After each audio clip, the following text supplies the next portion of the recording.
JP Peterson Show, Monday through Friday at 10 a.m. Eastern. In the meantime, check out the podcast section.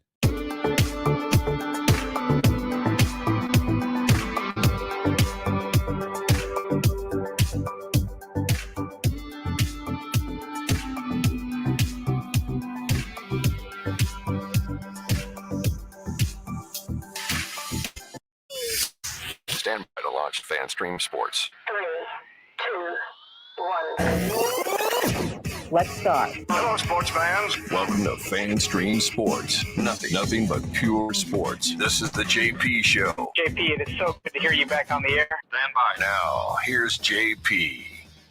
All right. Welcome to another edition of the JP Peterson Show on this beautiful Thursday morning. Nick Geddes, Outkick.com, joining me here. How are you, sir? Good morning. I'm doing well. Once again, so much to get into after that bombshell that came out last night around 12:45. I'm not sure if you were awake or not when that happened, but a whirlwind, so to speak. A whirlwind, so to speak, no doubt about that. But definitely crazy development there. That was a whirlwind that just happened right there. It is a whirlwind. A spilling of coffee right there. I don't think any of it got into my computer here, though, so I think I might write that. Interesting. Great start to the show. Great start to the show right there, my friend. There it goes. I might have let you take over here for about 2 minutes. You know, actually, we're going to get into a bunch of different stories. So much to talk about in the fallout of the Travis Hunter going to Jackson State, the NIL deal. Is there a deal? Is there not a deal with Barstool Sports? There's so much that's out there. We don't know. The original reports of $3 million have now been debunked. I would be shocked if so you're telling me that he was offered, and I know for a fact he was offered huge NIL deals by Georgia, $250,000 a year. I know Florida State offered him a large NIL deal. I know Alabama did as well. So we're supposed to believe that he turned down all that money to go to Jackson State. I find that hard to believe. And why not make it public? I don't get it. Why not make it public? If Barstool or whomever gave him a lot of money, why not make it public? I don't, why not? There's everybody's doing it. There's nothing illegal about it. But I'm sure we'll find out at some point what happened, but we're going to get into a lot of that. We got a couple of really, really good recruiting analysts going to join us. Josh Newberg from 247 Sports, 247 Knowles will join us at 10:15. Corey Long at 10:30. Been covering recruiting for a long, long time. Both of these guys really, really plugged in. And I'll be very interested to see what their take is on not just what happened with Travis Hunter and what's going on at Florida State, but also across the board, what this means. I just read a Bruce Feldman article, one of the premier voices in college athletics, especially football. And, he talked to a bunch of different coaches and many of them saying exactly what I said last week. This is a game changer. This is a huge, huge game changer, what Deion is doing. Rich Eisen making no bones about it, who worked with Deion for many, many years, saying that this was not a coincidence that Florida State was involved in this, that Deion was pissed that he didn't hire it, and he was passed over from Norvell. And this was part of the retribution, which as a Florida State fan, I wonder how that sits with a lot of FSU fans. I know how it sits with a lot of them. I got a lot of message yesterday, like, take his freaking jersey down.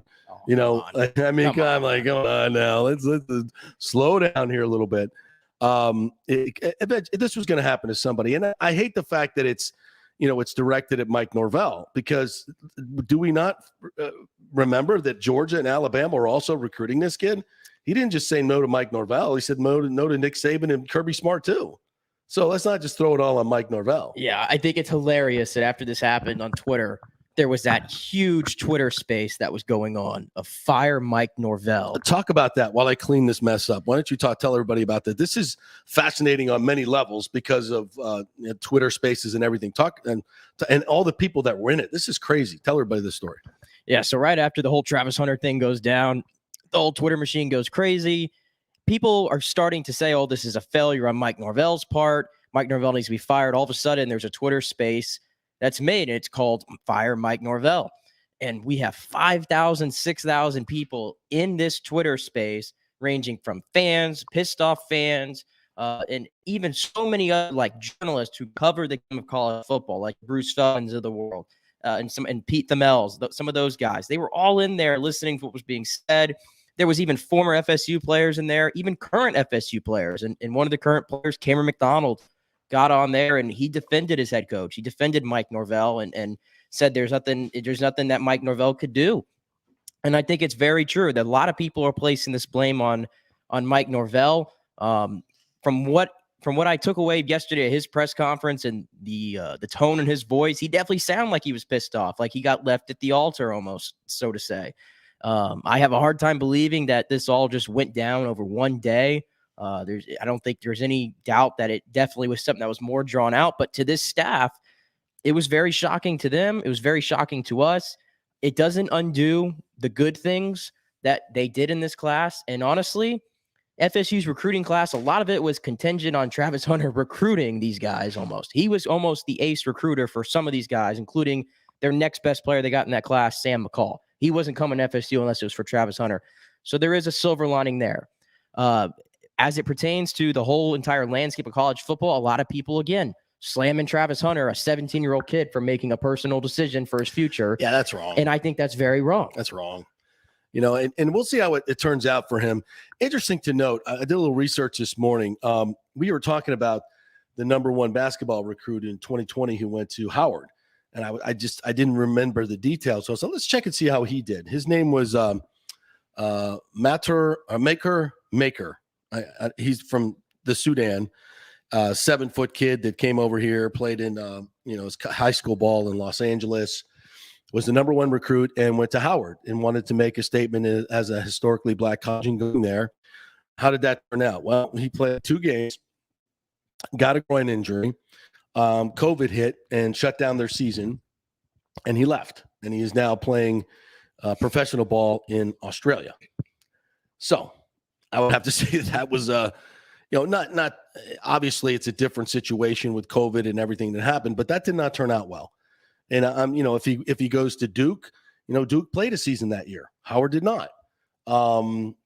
Would there have been other facilities, doctors to help him with his groin injury, rehabilitation, more support, more?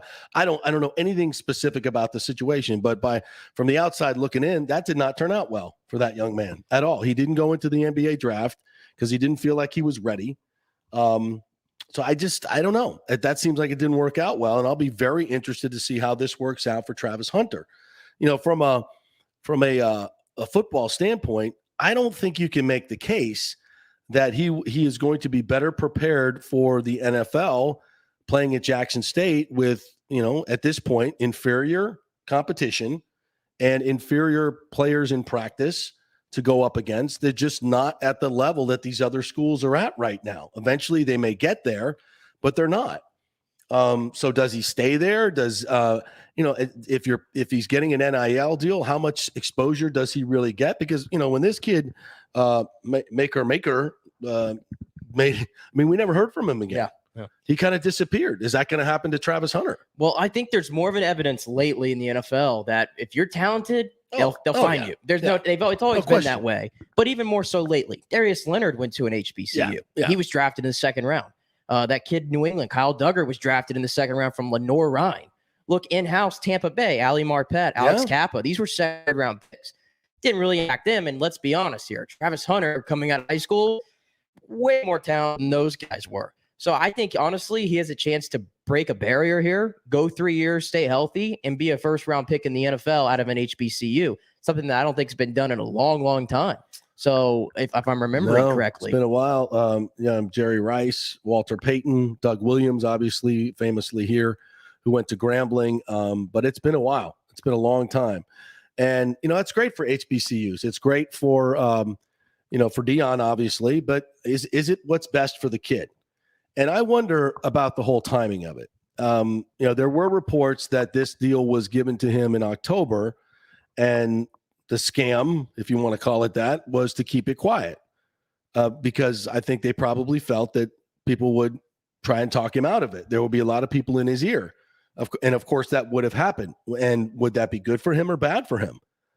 I think it's good for him. It's good. I think it's better to get a lot of different viewpoints and get all the information you need so you can make an informed decision. So that part of it kind of bothers me a little bit. I didn't hear what Norvell said. So you heard his press conference. You said he was a little pissed off? You could not, like, his tone seemed like he was definitely agitated, and you can kind of see it in his eyes. Yeah. He just wanted to talk about the guys that were in that class. Yeah. Obviously, didn't mention Travis Hunter, which, of course, but definitely it just came off as people who were stunned, Yeah. And that's the way we all were, honestly, when this broke during the show. We had no inclination that was going to happen. And we'll talk about this a little bit later on with Josh Newberg and Corey Long. So I want to move on to some other things. The big story overnight: Urban Meyer fired by the Jaguars, and that comes as no surprise to anyone, especially after what has transpired over the last few months.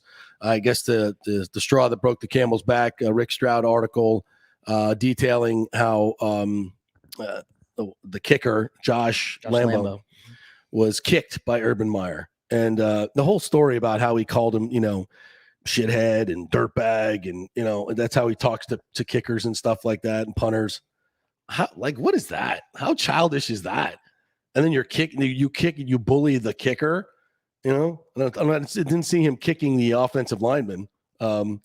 This guy, everybody in football, in professional football and college football, knew this was a bad hire.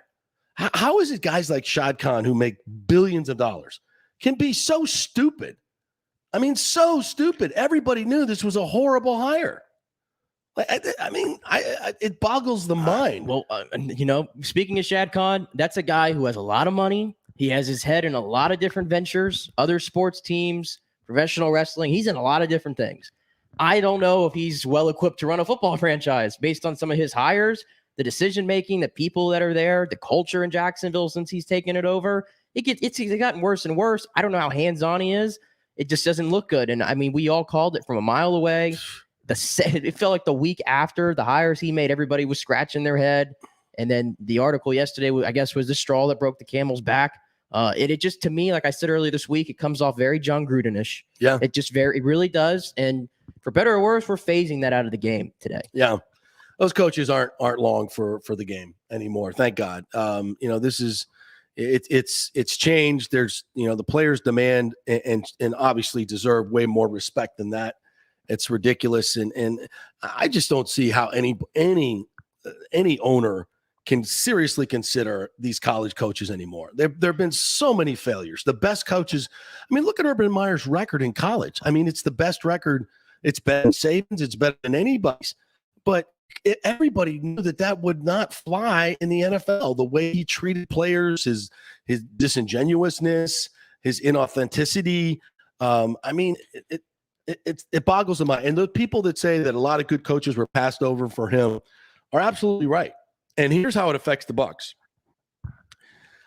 A name that will surface, and I think I will be the leading candidate, is Byron Leftwich, who obviously was drafted by Jacksonville, won a playoff game in Jacksonville, is highly regarded in Jacksonville. Now his work with Tom Brady is considered one of the up-and-coming coaches in the league. Now don't worry about him leaving midseason. That doesn't happen in the NFL. He's got to complete his contract here. He's not going anywhere this year, but I think obviously he's going to be a very top candidate. Now, how does this work for the Bucs? Do they do a preemptive strike and sign him as their so-called head coach in waiting? I think that's something that they need to really consider right now. I think that's something that should be being talked about at One Buck Place today. And because I think most of the people within, obviously Todd Bowles has head coaching experience. You can, go look at what he did in New York and make your own conclusions on how he was as head coach. No question, the dude is one of the best coordinators in the game. He's fantastic and he's beloved. But I think there's probably a feeling in the building that Byron Leftwich would be a better choice because he's an offensive-minded guy. It's an offensive league. They're going to eventually have to move on from Tom Brady, and he may be, given that Bowles did not have a great experience in New York, maybe the ceiling is higher for him as a head coach. So I ask you right now, or any of you out there, what do you think about that? Should the Bucs be proactive right now? And because Bruce Arians said he wasn't coaching very long. Next year would be his what? Fourth year? Fourth year. Yeah. I don't think that's happening, especially right now. He's dealing with this Achilles injury. You don't think he's going to coach next year, you're saying? I don't think he wants to, especially if they win a Super Bowl. I mean, he's going to be, what, 69, 70 years old? Well, I think the original contract, was 5 years, correct? Yeah. And we're in year 4 now. And you're assuming, I think Brady has year 3, 19, 20, 21. So year 4, yeah. Yeah, right. so next year would be year 4. Right. 19. Yeah, right. Yeah. Yeah, exactly. We're not math majors here. Yeah, next year will be year 4. But Yeah. I think we all thought, even when he signed a 5-year contract, he would probably coach 2 to 3 years. But And then again, hand it we off didn't- to Leftwich. But we didn't know what was going to happen the year after. Well, we didn't know Brady was going to play till he's 50. I mean, I think he wants to coach as long as Brady's coaching. Yeah. But I also think, there's no question that he put this staff together to prepare these guys to be head coaches. Yes. There's no question about that. He's spoken to that. And these guys, I mean, obviously Todd Bowles is ready. And I think Byron Leftwich is ready. I think he will be the odds-on favorite unless Shad Khan is a complete freaking moron, which there's evidence to suggest such when it comes to Time to bring in Jason Garrett. Yeah, exactly. So we'll see how that goes. But I think it's an interesting thing right now that the Bucs have to deal with. I think it might not be a bad move. Might not be a bad move. All right, we'll take a break. When we come back, Josh Newberg's going to join us from 247 Knowles, and we'll get some inside scoop on what went down there and its long-ranging effects in college football recruiting. Stay with us.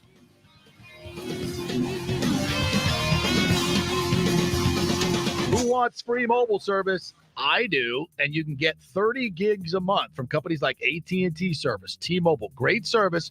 Keep your number and get free mobile service. It's the emergency broadband benefit from the stimulus bill. 87% of America qualifies. So if you think you make too much money or whatever, just go to jpcares.info and find out. It'll take you a few minutes. jpcares.info to find out if you qualify for free cell service. Get it now before it's all used up. Is your health care way too expensive? Well, with the new Biden administration, health care laws have changed dramatically. Now you can get health care insurance through the Affordable Care Act for little or no cost to you. In fact, with the new laws, 90% of Americans qualify for reduced or free health care. Great plans like Florida Blue. That's my carrier. Absolutely love them. I'm paying $600 less after making the call. 877-652-0244. The representative will walk you through the whole process. Just get some basic information on your income, number of kids, and then they'll find a plan that best fits your needs. They know all the intricacies of these new laws. They will do all the work. You save tons of money. This opportunity will not last long, and you'll have to wait till 2022 to get the deal. So give them a call. It's real health insurance, free doctor visits, free blood work, no deductibles. 877-652-0244. 877-652-0244. Are you in the market for a refinance or looking for a new home? You got to call my man, Fitz the Mortgage Guy, Scott Fitzgerald at American Mortgage Services. I have got literally a notebook here of testimonials on what a great job he's done for so many of our listeners. Scott saved me $1,200 up front. Scott paid for my appraisal. Scott got my PMI taken off. Scott helped me pay off my car. Well, he didn't give him money, but he refinanced everything for these folks and showed them a great strategy to get rid of a lot of their debt. He's not just a mortgage broker. He's like a financial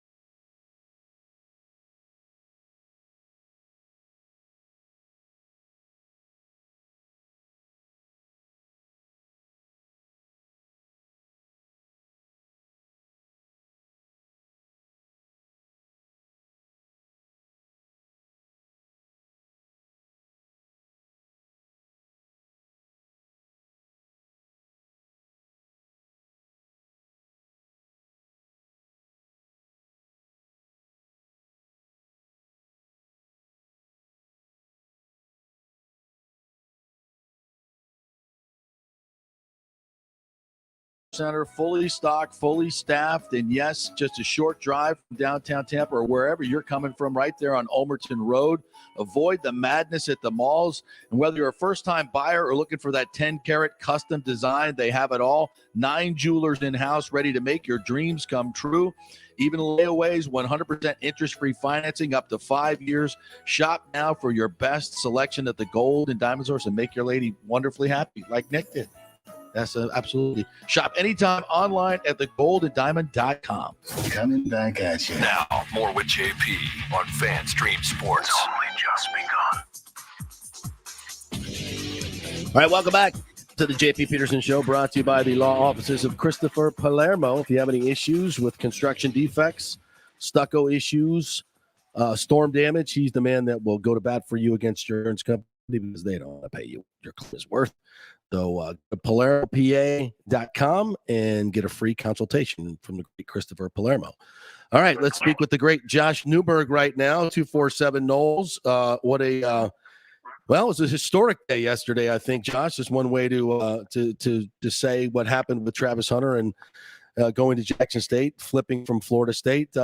What a day. You guys were on the air just like us and digesting it. I saw a little clip of what you guys went through. It was pretty shocking, was it not? Yeah. Yeah. To say the least, I would call it shocking. It was a historic event. I mean, there's no other way to put it. If we talk about recruiting in 15 years, people are going to refer to what happened today. No matter what happens, people are going to. I mean, if Florida State goes out and wins the national championship the next 3 years in a row, 10, 15 years down the road, people are still going to talk about Travis Hunter flipping to Jackson State. Like, this isn't going away. We witnessed something historic. This time we were on the wrong end of it, or whatever you want to call recruiting. The game's changed. And I think from now on, moving forward, we're going to see recruiting be a little bit different. And I think there's, as the pain goes away. Yeah. I mean, JP, you're a Deion Sanders fan, right? Huge. I went to school with Deion. I honestly did his first national piece that was on ESPN. I actually shot that for them. FedExed it up to Bristol, Connecticut, him driving up in his Chrysler LeBaron with all his gold on and his Yankees hat. Nobody's ever seen that, right? Yeah, right, exactly. Doing something that nobody'd ever done. Exactly. That was a little bit. Yeah, that was groundbreaking at the time. Yeah, because he was getting paid by the Yankees and playing for Florida State. Groundbreaking at the time. Yeah. So isn't it? I know I'm not saying this isn't painful for FSU fans, but isn't it a little poetic that Travis Hunter, almost 25 years later, is doing something groundbreaking and something progressive that nobody's ever done, in that Deion Sanders is the one behind it. I mean, and he's doing it to FSU. There's a lot of full circle things happening. True. Maybe I'm not doing a good job of saying it, but there's something happening here. And it's maybe Deion passing the torch to Travis Hunter. Let me ask you, unfortunately, it happened against FSU. Yeah, and I think a lot of FSU fans are pissed off, and I'm not sure they should be. I think, and we'll get it. I want to get one thing from. I can understand why they are. Yeah, of course. But before we get into that, what's your information on what went down? Did you have any inkling this was going to happen? Was there any words about this? I heard nothing, not one little. And I've heard that they came to him in October with this NIL deal with Barstool was involved. There's a report that $3 million he's from Barstool. Then there's reports that the deal hasn't been done. Exactly. So you can find it already.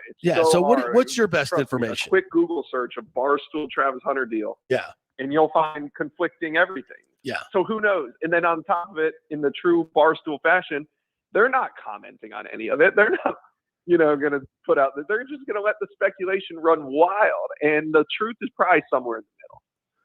There's no way there wasn't money involved here. And there's nothing wrong with that. There's nothing wrong with that now. Yeah. No. There was money involved. I mean, that's what is changed. The game's changing because this is all above board. Credit Deion Sanders for getting it done. Right. And recruiting, it all comes down to relationships. Mm-hmm. Legal recruiting, illegal recruiting, whatever. It comes down to relationships. And Deion used the times of NIL with his relationships that he has, that he's cultivated through years of broadcasting and everything, the money, whatever it is, Barstool, Under Armour, he uses those relationships now in NIL recruiting. Right. So credit Deion Sanders for getting that done. Nobody else could have got that done. Everybody wants to point to Barstool and all that, but it really comes down to Deion's relationship. I guarantee it was Deion Sanders that put all that together, not not the other way around. A lot of people want to talk about Barstool right now, but credit Deion. I think you're absolutely right. He's the one who made this all happen, no question about it. He did, and so it sucks that from our vantage point, our perspective, that it sucks that it happened against FSU, but he changed the game, and we saw him change the game in Tallahassee, and he just did again. Well, there's no question that this is not by accident that Florida State's involved. He was pissed that he didn't get the job when they hired Mike Norvell. Rich Eisen's out there saying, Florida State made a huge mistake when they didn't hire Deion. Deion had no experience as a head coach. I mean, after the Willie Taggart situation, it would have been very, very difficult, and I don't think it would have been a great idea to hire Deion at that particular time.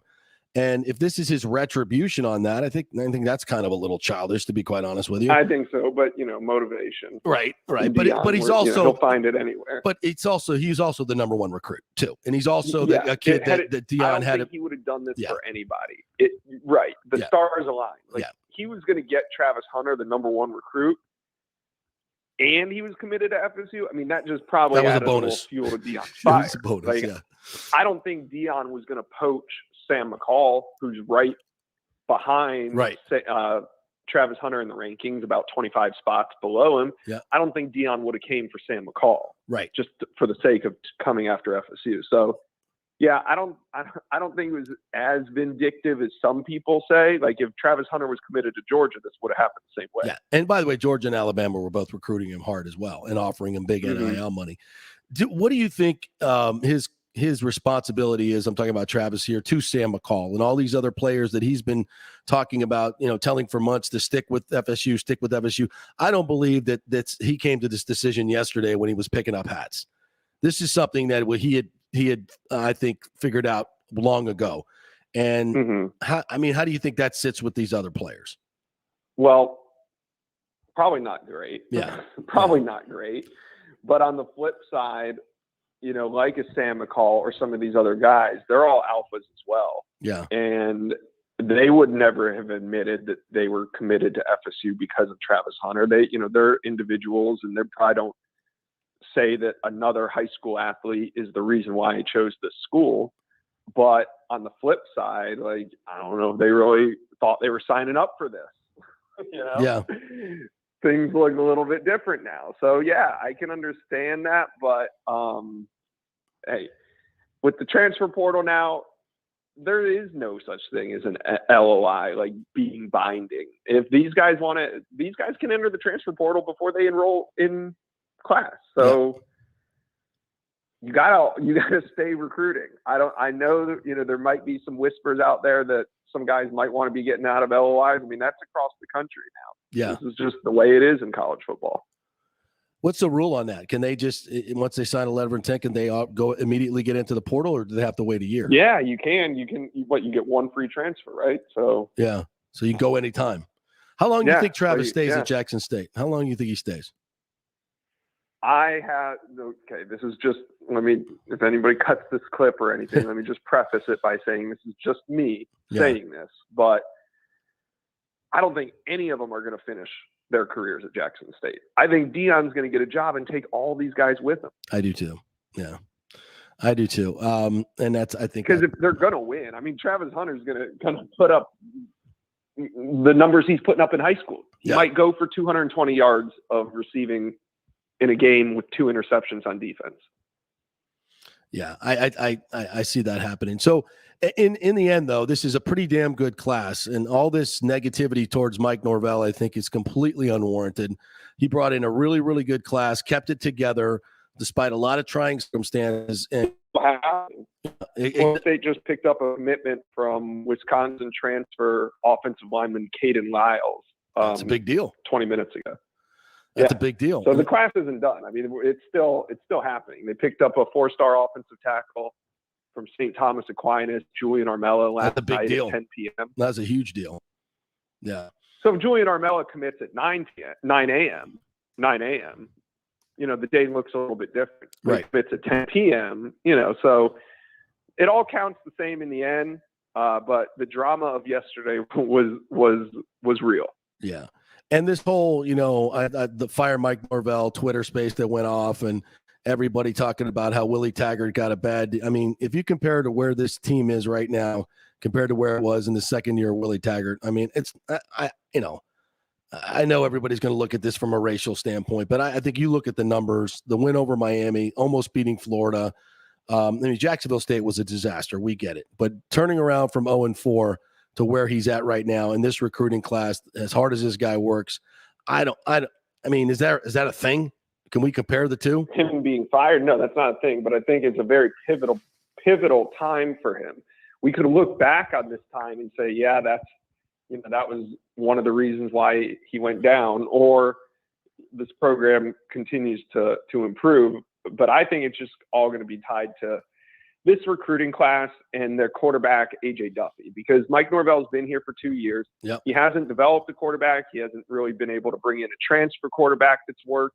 Now he's got this A.J. Duffy coming in from IMG, who I think if A.J. Duffy turns out to be great, then I think Mike Norvell's tenure at Florida State is great. Yep. I think if A.J. Duffy comes in and he isn't the guy, then I think that's going to be it for Mike Norvell. Yeah. Because at that point, you're 3-4 years in, and it's just a quarterback-driven league. Yep. And these teams come and go with how good their quarterback is. Mm-hmm. And we're seeing that right now. So I think that really, ultimately, I think when we look back at this, it's going to hinge on the success of A.J. Duffy. Yeah. No All right. pressure there. Yeah, exactly. All right, Josh, great stuff. To everybody, how they your content, what you got going today, and for the still a lot of news coming in, right? Oh, man, yeah.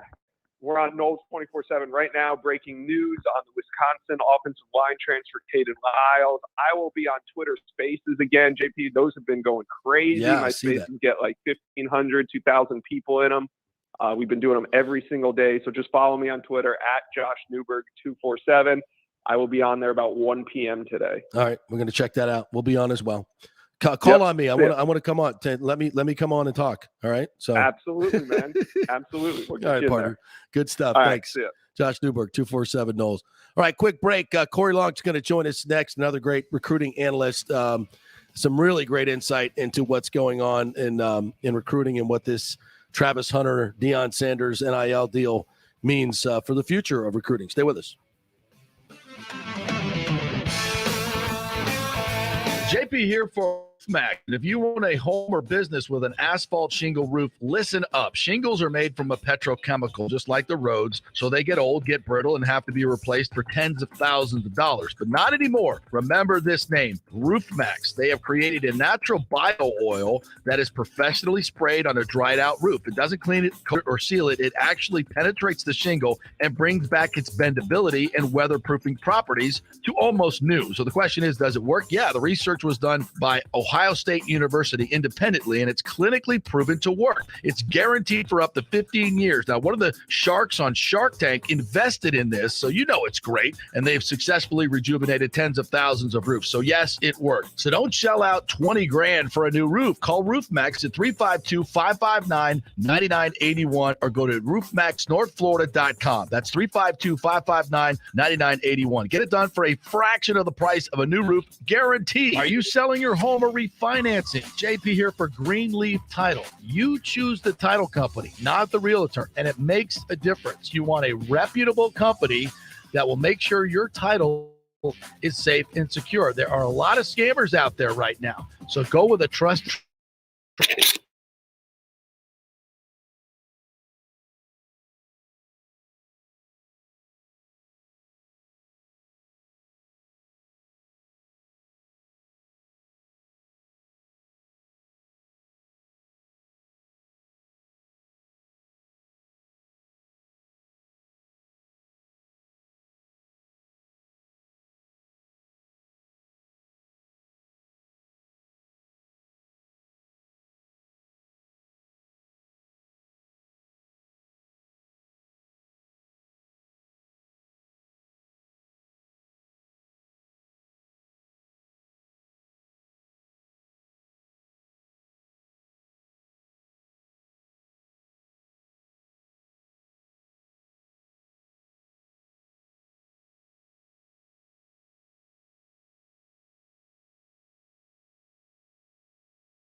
Peterson Show, presented by the law offices of Christopher Palermo. You can reach him at palermopa.com. If you have any issues with your homeowner's insurance company not paying what your claim is worth, give him a call, palermopa.com. All right, going to welcome in a good friend, Corey Long, writes about the Lightning for NHL.com, but also Walter Football, longtime recruiting analyst, one of the most in the business, my friend. How are you? Big, interesting day yesterday. Very interesting day. Yeah, they never fail to be boring. No. We can say. Well, this one was a little different. This one was a little different. Okay, yeah. You got me? Yeah, I got you. I know we were texting back and forth yesterday. Just when you heard the news, what were your first thoughts about Travis Hunter and Deion Sanders in prime time doing his thing? The one thing is, Deion said he called a shot, several months ago that, he was going to do things that were going to change. He was going to get involved in the game. He was going to get big time players there. And, people laughed at him. People just kind of dismissed it. But, the guy, you'll never want to, if there's a race for who's going to be the most competitive guy out there, Deion's going to win it every time. No question. How do you think this whole thing came together? Do you think it came together yesterday, or was this something long term in the making? From what I heard, there was some, it was kind of a, Travis went up there on a visit. It wasn't thought to be much of at the time. Just like, quite a few kids go to Jackson State because of the Deion thing. He does have a hook. So, go at least to take visits. So I think there was at least approached that he was working on something big for him, and they kind of wanted to keep in touch. And I think from as time went on, as days and weeks passed, he was able to use his, very extensive network of business contacts that he has and put something together. And, with the name, image, and likeness, that certainly is out there. Anybody can do it. So there was rumors that Barstool put together, who works with Barstool, put together some $3 million deal for Travis Hunter. That was, I guess, debunked in some places. Barstool, I guess, is not commenting. What do you think? What do you think? Do you know how much? Do you have any idea? How did this thing go down? I mean, it's a large. It's large. It's a significant amount of money. Yeah. Is the best way it's been described, in that it's something that, never not knowing what tomorrow brings, nothing he could really turn down. And as someone told me, the opposite side was FSU still didn't have anything for him concrete. They were working on things for him and a few other people, but they had nothing to really offer to counter that, other than, we're still working on some things. That's interesting. As I heard the same thing, that FSU was very late to the party in terms of putting their NIL deal together. And I think part of it is because of the laws here in Florida. I guess a representative from the university cannot be involved in the NIL deal. Whereas in other places like Alabama and Georgia, they're they're actually being led by boosters and people who are, part of the university, and that's okay. But here in Florida, I guess it's not, and they're working to change that legislation and make it more easier for the university to get involved, to have it more, I guess, driven by the boosters in the university. Yeah. Yeah. I mean, unfortunately, sometimes being first isn't always the best thing, because, they rush to put out a piece of legislation that I'm sure they thought was comparable to what was in California and Texas, and it turned out to be a little bit of a hamstring. Yeah. That being said, that's only a minimum. Really, I mean, I think, they describing them as being late to the party is far more accurate than necessarily saying that the legislation slowed them down. I just don't think they really. Yeah. They just didn't do a good job in that aspect. Yeah, I think what's pretty evident in what's going on in Florida State, there's been a tremendous lack of leadership at the top. Evidenced by this disaster. They almost, hiring a Vince Tyree from Louisville, with the guy's a complete fraud. That almost happened. Thank God it did not. But there's just, for years and years and years that's been an issue. And now, Mike Norvell is kind of in the crosshairs. I don't know. I disagree with you. I think he's done a pretty good job. But this is and I don't know if we can hang this on him. I mean, is this more about Dion and Barstool than it is Mike Norvell? Do you think he failed here? I'm not giving everyone. If people want to give Mike Norvell a pass, they can. I'm not. Everybody, you know what? Go ahead, crush him. That's fine. There's there's nobody in that recruiting office that was self-hired. He hired all those people in there. He greenlit all those people that are handling these things, and and they're still in there today. That's all I'm going to say. You know what I'm saying? No, it's not just a Travis Hunter thing. It's losing out on Marvin Jones. They had two guys. They got the 12th best class right now. They have two guys that have lockers enclosed by glass there that turned out to destroy their day for them. I know. They couldn't get Marvin's kid. God knows what they offered Julian Armella to get him to sign at 11 o'clock last night. They're just like, listen, don't argue with it. Just take the money. Just take whatever we're giving you and sign. Go to Kinko's and fax it. Well, he still got the 12th best class, according with we add in the transfers. They just got a transfer offensive lineman from Wisconsin. That's a hell of a lot better than Florida, Miami. We're adding transfers now. Andrew Pritchman. We're adding the kids. 4th and 14, baby. From one leg. Yeah. Like, come on, guys, listen. If Willie Taggart did this yesterday, you'd be lighting his ass up. So no, that's not true. If Willie Taggart brought in 12th best class, I'd be patting him on the back. If this happened to Willie, you'd be lighting his ass up. No, I wouldn't. And you No would. way. So let's not even go there. No. Let's call it what it is. This is a failure. They had a bad day. They had a bad day. They looked bad. They got embarrassed nationally. He's the front guy. Yeah. He's the head coach. Whether it's his fault or not, it's his fault because he's the head guy. That's and true. The people he put in place did not get the job done, and that's on him. Again, nobody else hired these guys. When he hired all these guys, everyone was applauding. Whether it's Ryan Bartos or the Kenyatta, all these guys he hired in the recruiting office, none of these guys really delivered for him. Well, and they're still there today. And believe me, if this was Nick Saban or Kirby Smart, they'd have won Ari Gold on him and told him GTFO, and we know where your address is. We're going to box up your stuff and send it to you because they wouldn't be there today. Those guys ain't getting embarrassed like this. All right, he allowed it to happen. So it doesn't matter the other guys that he got, and the fact that that class looks pretty damn good. That's the ones they got away. They won 8 games in 2 seasons. Come on, man! Don't throw the COVID thing out there. Don't throw the COVID season out there. None. They got 0. How many running backs did they get yesterday? None. All right. They haven't signed any significant player at any of the 4 offensive skill positions in 3 years. Maybe I'll give them Malik McClain. Toa Feely was a Willie recruit. He'd have went to FSU if I was coaching there. I mean, they have not gotten the kids that you need to get the win. If you want to go around and be a mediocre, they're treating Florida State like it's Kansas State. Yeah, that's true. Well, I mean, let's be real about this, man. They ain't done squat. Well, and let's leave it at that. They beat Miami. And recruiting out of the transfer portal is what lazy coaches do. You know what? Here's the thing. Y'all want to treat them with kid gloves? Have them go to a kid glove program. You can treat Jeff Scott with kid gloves. He's at an amateur program right now. Mike Norvell's at a program that's supposed to win championships. And that's garbage. What he put out there is garbage.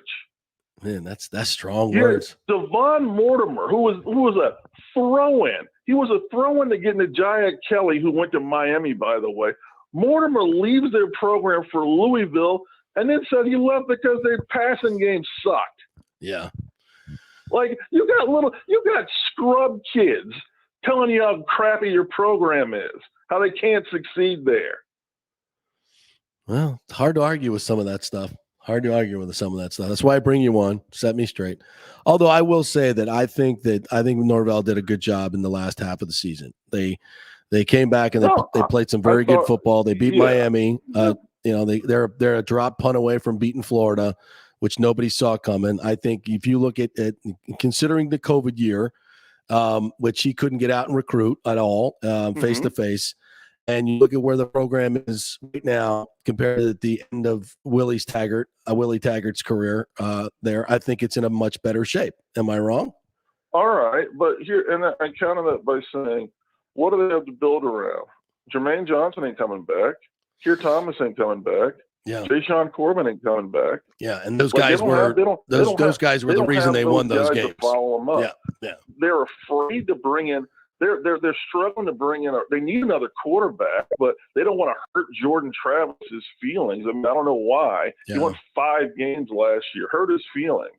You know what I'm saying? Like you want to have some job security, win more games. There's no player on that roster and no coach on that staff who should feel like they're comfortable. Yeah. None of them have earned the right. I agree with that. They need to be better. There's no question about that. I think this class is a start, but the deficiencies that you brought up are real. And FSU has been, their history is made on some of the greatest skill position players in the history of the game, and right now they're bereft of any of them. They've got nothing. They got no receivers.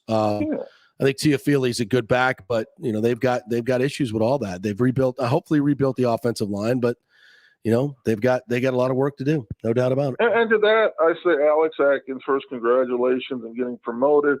Secondly, he's doing a very good job. He's a coach out there who seems to get it, seems to know what he's doing.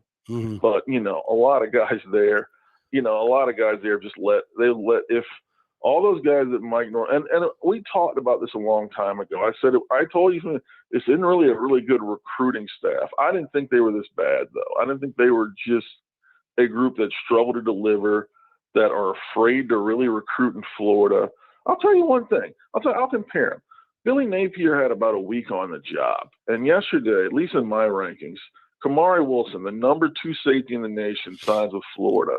Shamar James, the number 4 inside linebacker in the nation, signs with Florida. Devin Moore, a kid that Notre Dame commit that not quite a top 20 safety. I kind of call him a red chip player.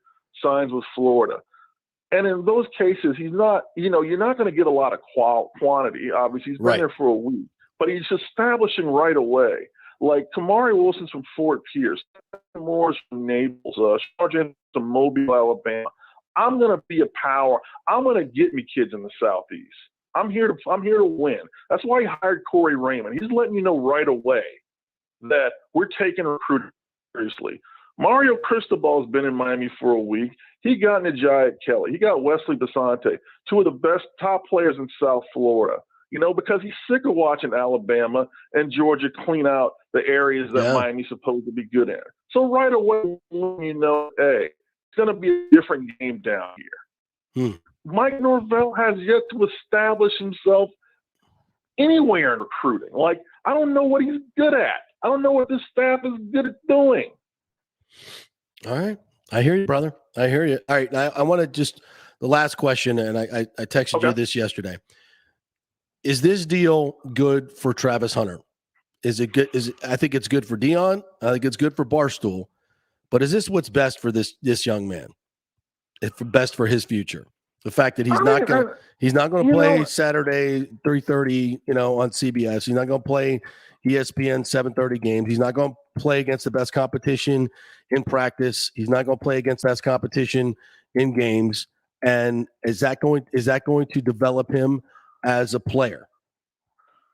I look at this in a couple of ways. I don't know his story to know, financially how much. I mean, financially it's going to help him immediately because, like I said, no athlete is guaranteed tomorrow, and this is money that, by all accounts, at least a lot of it up front is guaranteed to him, and is with him. So that helps out significantly.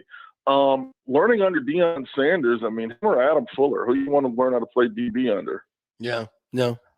But again, Deion's a great coach, but if you're not playing against the best receivers, and you're not playing against the best in practice and in games, you're not developing your potential to the utmost. That part is understandable. I'm not necessarily totally there. You know, when it comes to like the NFL future, we both know if you know how to play and you meet the measurables, which I'm assuming he will. Yeah, you're gonna get your chance. Right. You know, you're gonna get your opportunity. Oh, he'll get an opportunity, So, but will he be the best? Yeah, he can be. I don't know. You know, and I don't know that. I don't know that he's gonna be. I don't know. Like I said, I think he's married to Deion. I don't think he's married to Jackson State. I agree. And where's Deion going to be in a year? Probably not Jackson State. Well, then how does that whole selling the HBCU go? I mean, if you're selling like you're going to be a cultural icon by choosing an HBCU. I mean, I said this. I started the show with this. That maker kid that went to Howard. We never heard from him again. You know, he's in Sydney, Australia, playing. You know, in a COVID camp, probably playing pro basketball down there. I mean, what's going to happen to this kid? I don't know. You know, we don't know. I mean, I can't tell you the future about him. I don't know that what happens to a lot of these number one kids, you know, some work out, some don't. Right, exactly. You know, there's always kids that just fall through the cracks. I do know from a standpoint, like I said, from a financial standpoint, it was a very good deal for him. Yeah. From a future standpoint, I don't know. I do think he's married to Deion. I don't know what Deion's plans are. Is he going to build Jackson State into an FCS powerhouse? He certainly could. Yeah. He's on the way there. I think they won 10-1, 11-1 this year. So he's coach of the year. He could certainly. Their one loss was the Louisiana Monroe, which is an FBS team. So, you know, he certainly could put him in a position to get into the FCS playoffs every year and play that route. Or, you know, he interviewed for the TCU job. That was the only job that really considered him. Like, you know, I do think he wants to be in power football. I think he wants to be FSU. There's no question in my mind that it's particularly sweet of him to undermine, you know, to make this staff look bad. He actually wants to be at FSU. I don't think he feels like he got treated with any level of respect when they offered him, kind of interviewed him and whatnot. I just think they looked at him and kind of laughed, and he felt like he had some ideas that could help out the university.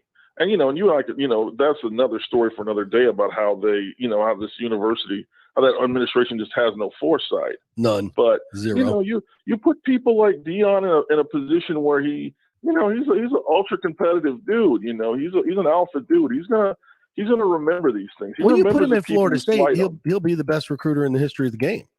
Oh my God! You can imagine. No, you can imagine. He will make the classes that Jimbo brought in look like. No. You know, look like something that FIU brings in.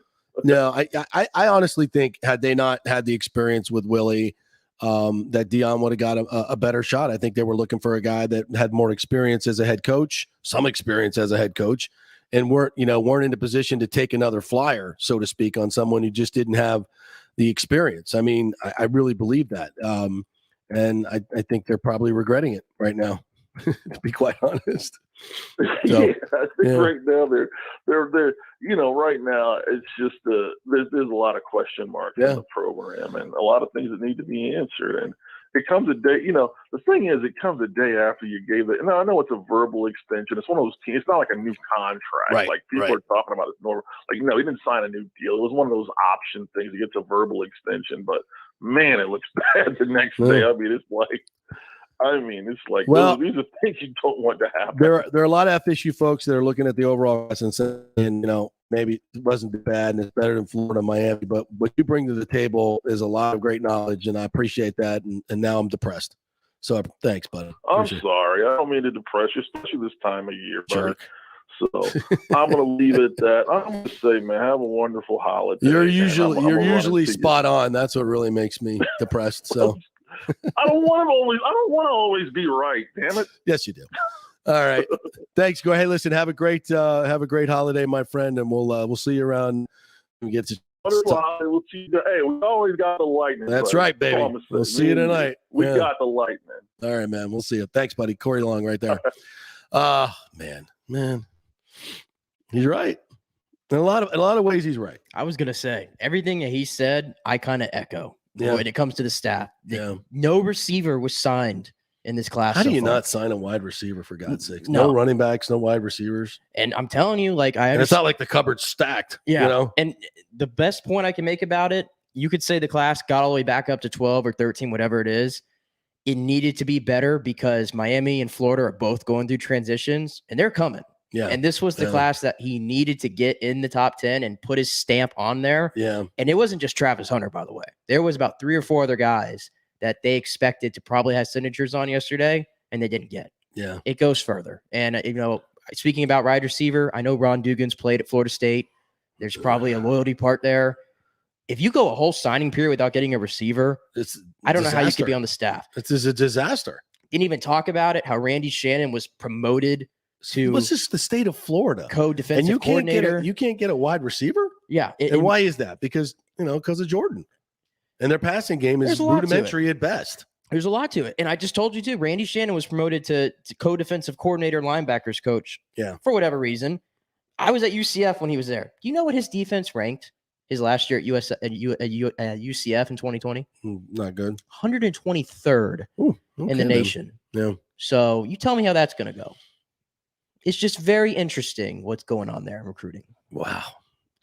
Well, we'll see how it all plays out. But right now, Mike Norvell is under a lot of fire, even though, you could look at it a lot of different ways, but he's got to produce next year. And they've got to go out and get some kids in the transfer portal and wide receivers and running backs. And I think Josh was right on too. AJ Duffy's going to be a lot of pressure on him to bring this program back to respectability first before we start talking championships. Let's get back to respectability. All right, boy, that was a great first hour of what's going on in college recruiting. Not just, by the way, Emory Jones now has announced that he's transferring from Florida. Is there anybody left? Who's playing quarterback for this bowl game against you? He's playing in it. He's playing in the game? Yeah. And he's transferring? Yes. Okay. All righty then.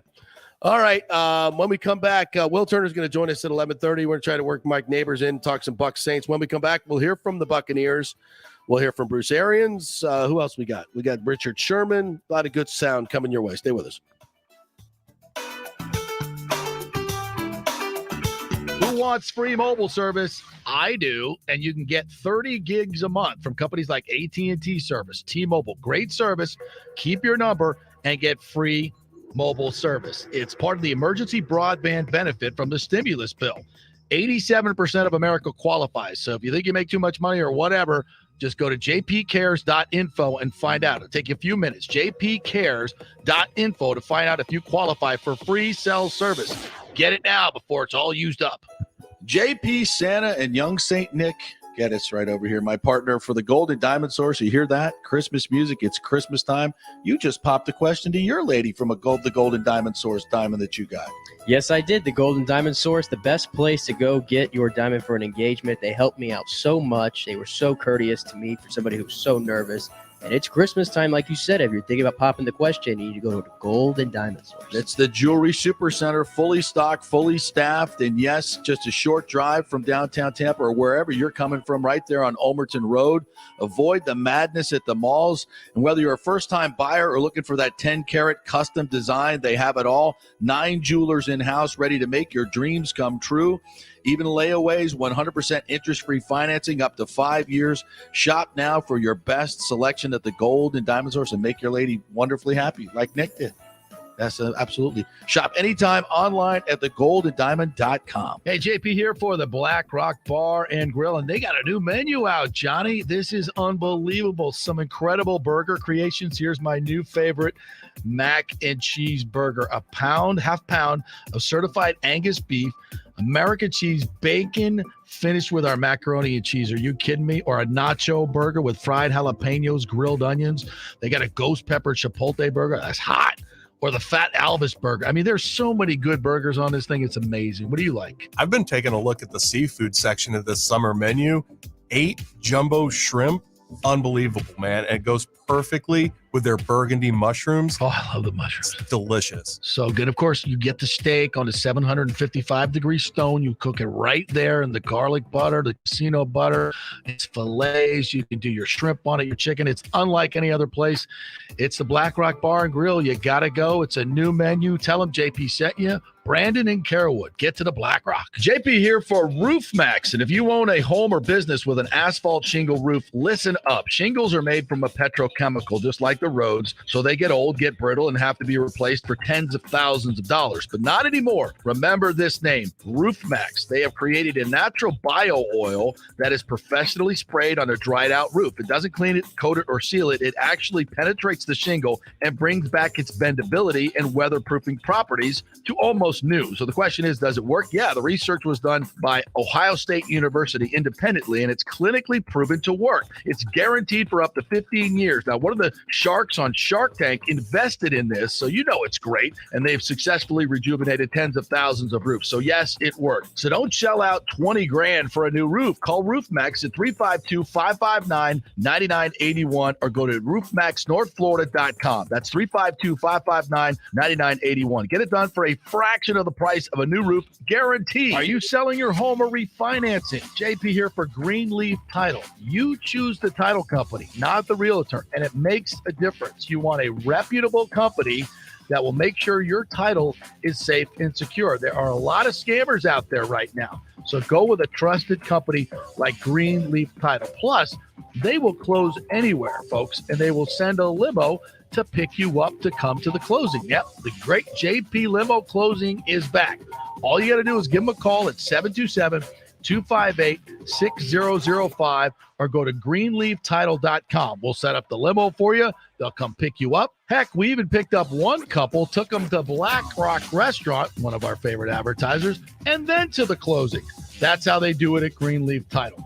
Great service. We'll close anywhere. The lowest fees in the business. 727-258-6005 or go to greenleaftitle.com. That's greenleaftitle.com. Who wants free mobile service? I do. And you can get 30 gigs a month from companies like AT&T Service, T-Mobile. Great service.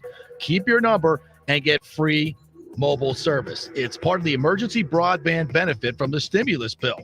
87% of America qualifies. So if you think you make too much money or whatever, just go to jpcares.info and find out. It'll take you a few minutes. jpcares.info to find out if you qualify for free cell service. Get it now before it's all used up. Let's go.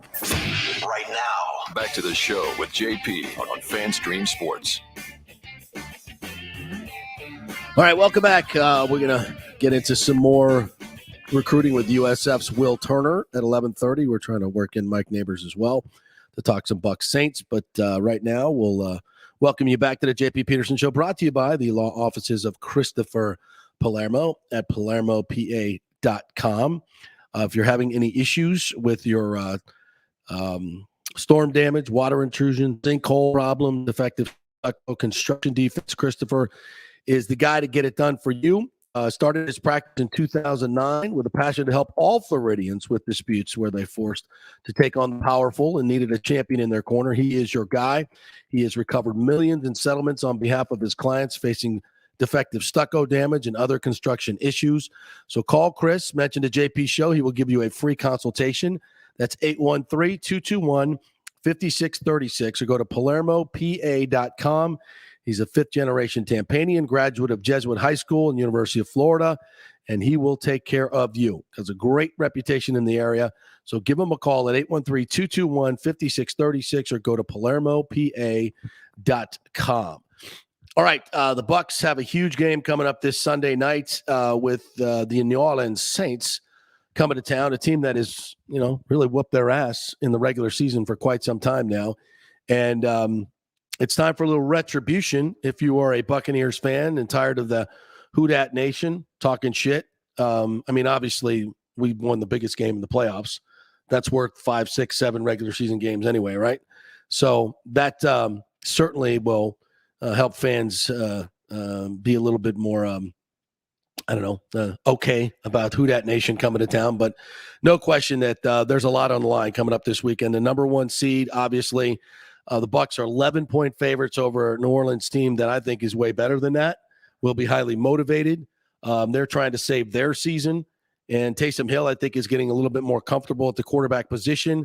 And their defense is still their defense. Their defense gives Tom Brady fits. There's just no doubt about that. So I'm still a little surprised that it's an 11-point spread, to be quite honest. Yeah, I don't like the odds on that. Another good example of I'm happy the Hard Rock betting app is gone. Yeah. That's a bad one. I think you'll see a lot of people taking the Saints in the points this week. Yeah, it's going to be, and you know what's going to happen? The Bucs are going to win by like 20 because of it. Yeah, I don't think most so. likely. I think it's going to be a very close. But no, game. I think it's going to be a really tight game, as all these games usually are. I never look past the Saints, and no. This is one of those games you're going to get jacked up for. It's going to be Sunday night. I think the Bucs are hyping it as a red out. They're going to be handing out the red shirts coming in, so should be a cool visual at night as well. Taysom Hill, very similar to Josh Allen in the running aspect, so you're going to get that. But not probably the passing aspect. Not the passing aspect, but he's probably going to run even more than Josh Allen did, I'd imagine. Yeah, the Bucs are going to have to load it up. This is going to be a very physical game up front, and I think you're going to see they're going to get a whole lot of. And Kamara's back. That's a huge deal. I mean, the Saints lost 5 in a row. Kamara was out for most of those. They're getting guys back. This is a much different team than those squads that were. Trevor Siemian thing didn't work out. No Kamara, their receivers, obviously Michael Thomas being gone for the whole year. It's been a work in progress, but I kind of think that they're getting back to who they are. Yeah, and their defense has always been there. That has never gone away. We'll see if Cam Jordan makes it back. He was on the COVID list. I don't think he's come off yet. Same thing with Mark Ingram. He was a perfect foil for Alvin Kamara, but yeah, the defense that always, for whatever reason, they've had Brady's number. They really do. Just like Washington, they've had his number. Sean Payton knows what he has to do to beat Tom Brady. They've done it in the regular season, so you can't take him lightly. No, not at all. And that's exactly what Bruce Arians said yesterday when he was asked about this divisional matchup. Got 2 really good football teams. The last few times we played, it's all come down to turnovers. Whoever wins the turnover battle has won the game. They won it most times. And, I don't look at them 1-4 because there are a lot of guys missing in some of those games, and a bunch of them are back now. So this is still one of the best defenses we see every single season. So, and they look as good defense as they ever have, and Sean finds a way to score points. Yeah, he does indeed. And, I think the Bucs defense is going to have to be at their best this week. Obviously, that's not they're not facing the best quarterback, but Sean Payton finds a way. He finds a way in these games. So, yeah, and the Bucs pass rush has got to get home too, because this is a really good offensive line again that has been very stingy on the Bucs in the past. So keep an eye on that as well.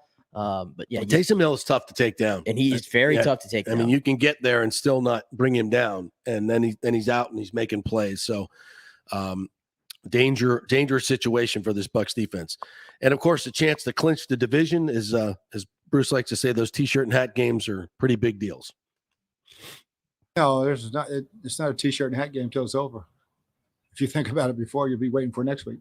So, you talk about it, say, look, you have a chance to win a division this week. Let's get it done. But it doesn't bring any extra emotion to a game. Well, I think for the Bucs, the COVID-19 concerns are really around the league, but they've done a really, really good job. I think a lot of it is because so many of the players here in Tampa probably have the natural immunity and maybe doing better than maybe players in other places. Did I hear that the NFL is going to mandate boosters now? I believe if you're a tier 1 and tier 2 employee. What about the players? I don't think the players are required, but there's going to be incentives. I think they're talking about that. If you get the booster shot as a player, you'd be incentivized to where you wouldn't have to be tested anymore going forward.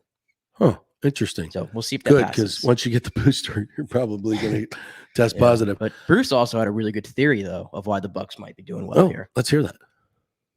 I mean, it's winter everywhere else. We're not in that situation where we're cooped up inside all the time, so it's easier for us, I think. And our guys have been really smart the last few weeks, and we continue to have no cases this week. So, knock on wood, hopefully we can continue that. But it's a little bit easier down here. That's it's a fair point. Yeah, they showed like a chart yesterday on ESPN, and it had all the teams that have tested positive. It had the entire USA chart. It had the numbers next to it. Yeah. And the Bucs were like one of like a few teams that haven't any positives, and the other team that I think was like San Francisco. Some of these warm weather states. So I think that it might be a plausible theory. Yeah. Yeah, I think, well, we see how this thing works. It works in waves. It starts in the South and then it kind of works its way up and, and you get the spike and then the quick decline as well. So, hey, whatever it is, it's good for the Bucs, and that's a winning edge. That's a winning edge. I mean, you look at all these teams and all the, like tonight, I think we got Chargers and Chiefs tonight. Ooh. Yeah, good game, huh? No Ladarius Sneed, no Willie Gay, no Chris Jones for the Chiefs. I mean, they've got issues. Yeah, no doubt. Injury every and COVID team issues. right Yeah. Every team. Bruce was asked about the Saints offense with Taysom Hill at quarterback. Oh, it's totally different than when we're getting ready for Jameis, because you got all the quarterback runs like we had last week. And with Josh Allen, now Taysom, he's a hell of a player and he's a tough tackle. So he can kill you running the ball. We got to keep him contained and make him throw it. That's the whole thing. Keep him contained and just look, he's not the greatest passer in the world. We know this. He's not the most accurate. If you can keep him in the pocket, that controlled rush, you don't want to be, ripping around the edges so he can step up and move out of the pocket, just much more controlled. So I think sacks are not as important as, the push up in between and then the outside guys keeping him contained. So he has to sit in there and throw. Yeah. And I know Todd Bowles, the way he runs his defense, he loves to play that off coverage, that bend don't break. But I think this week, man on man would be splendid because there's nobody in that receiving corps that scares me. Deontay Harris is their only guy that could ever really get deep. Well, he's suspended, so he ain't going to be out there. Who's going to be out there for the Saints catching passes? Don't really know at the moment. So right.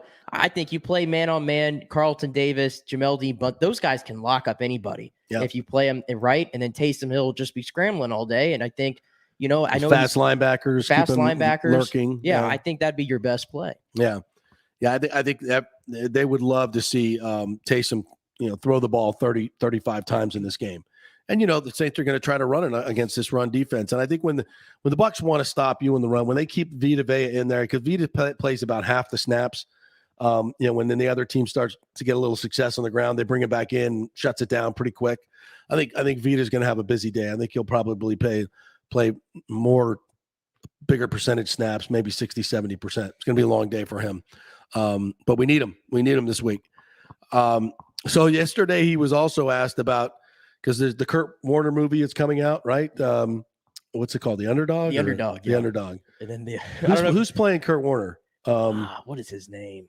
It escapes me right now. That's going to bother me. Yeah. So, well, anyway, he was asked who would play Brady and who would play him if there was a movie about their Super Bowl season. So let's hear what he had to say about that. He's too old now, but probably Nick Nolte. But Nick Nolte. Or Bruce Willis. Who would play Tom? Yeah, I don't know. I'm not a movie guy. Brad Pitt. Yeah, probably. They Brad Pitt and Nick Nolte. There's a group right there. Bleeped out a nice little, shit drop there by Bruce too. Oh, did they? Yeah. Yeah, he's not a movie guy. I find that. I don't think he's a movie guy. Yeah, No. interesting. No. All right, one more for Bruce on the last week there were probably 30%, 35% Bills fans. Who that nation's coming over. Are Bucs fans going to sell their tickets this week as well? Maybe. Here's Bruce talking about the home field advantage. Well, it'd be a huge factor this year because it'd be a packed house. It'd be a big difference in 9,000 with cardboard slots in Green Bay than 60 or 70,000. So, yeah, it's going to be a huge difference. And the more you can play at home, the better. Yeah, that's for damn sure. And home field advantage throughout the playoffs. That's what they're playing for. I found it. Zachary Levy, this guy that's playing Kurt Warner. Zach Levy. You kind of recognize him in some movies. Yeah. I was going to say they're coming out with that Netflix or one of those streaming services, that movie on Sean Payton. Have you seen that? No. And Kevin James is playing Sean Payton.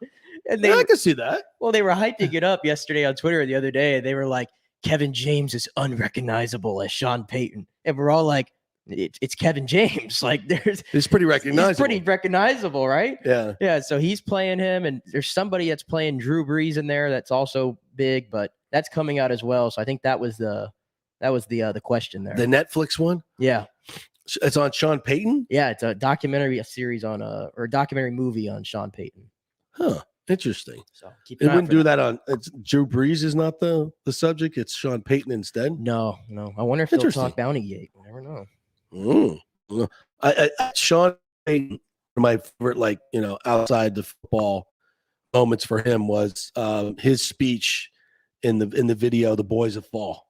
Gives me chills. Have you ever seen that? Yeah, it's great. The Kenny Chesney. Yeah, the Kenny Chesney song, "The Boys That Fall," and he went and talked to his high school and gave him a speech before their state championship game. Oh, chills, absolute chills.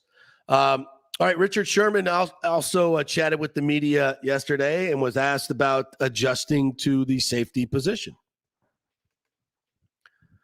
Well, I mean, it was football, so I felt good about going in. Anytime you're on the football field, I still understand the concepts, understand the defense. Just different spot on the field, different adjustments, different communication. But I felt good. Obviously, it was a limited capacity. They kept the playbook small when I was out there, and I appreciated that. But I had a good time. He whipped on a couple tackles, coming up a little bit maybe too hard. But you get a pick in your first game at safety, it ain't too bad. But I think he was playing man-to-man on that particular play anyway. I think he was playing more corner. But it's good to have a guy back there with kind of experience, no doubt about it. He was also asked what he's learned about the Bucs organization since he's been here. It's a really talented team, obviously. Very resilient, very detail-oriented, and guys play hard and guys are always prepared, for when a guy goes down, next guy steps up and is really prepared.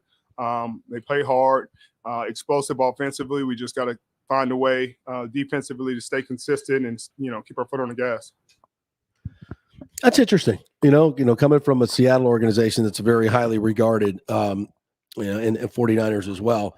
I think that attention to detail and being well prepared, that's definitely something that this team has become in the last couple of years since Brady and Arians has gotten here. No doubt. Totally different. And speaking of Tom Brady, he was asked also about what it's like being a teammate of Tom Brady. And I thought he gave a really good answer to this.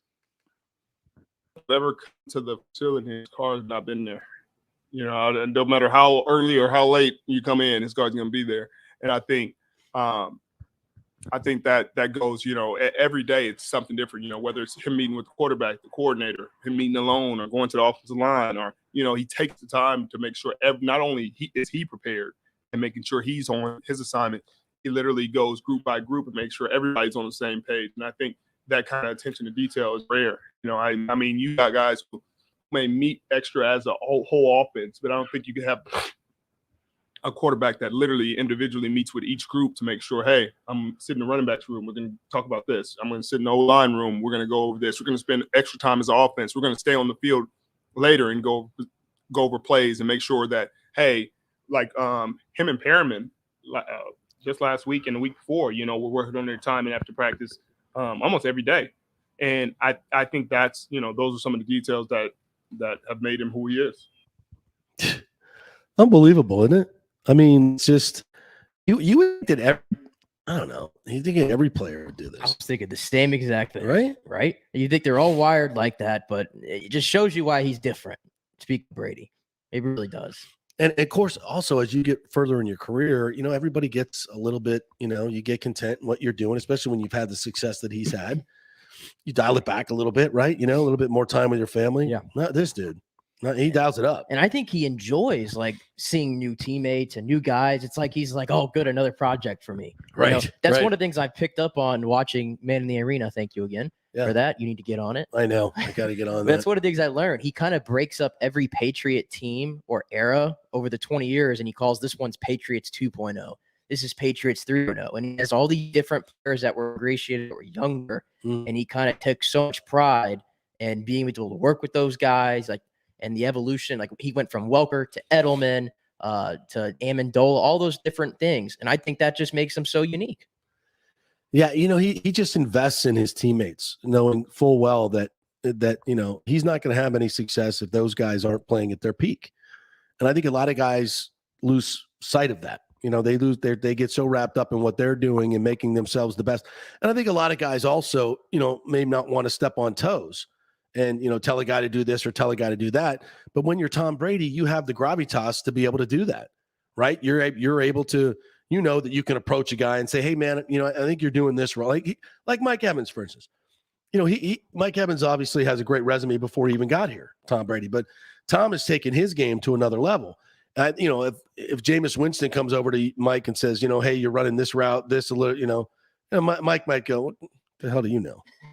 Whereas, with Brady, he knows the guys are going to be receptive to what he's saying, and that just comes with it. So it's a very, very interesting dynamic. And watching the Bucs go through this whole thing, man, it's really given me appreciation for his greatness and what it means to be, a leader in that way. And you just look back at other teams. I study these championship teams that I've been able to cover, and they have guys like that. There's always a guy like Brady, that makes everybody around them. I know that sounds cliche, better. Derek Brooks was a guy like that. Brad Johnson was a guy like that. You look at the Lightning team. Steven Stamkos is a guy like that as a leader, and I think he developed as a leader a little bit later on. Victor Hedman is a guy like that makes everybody around them better.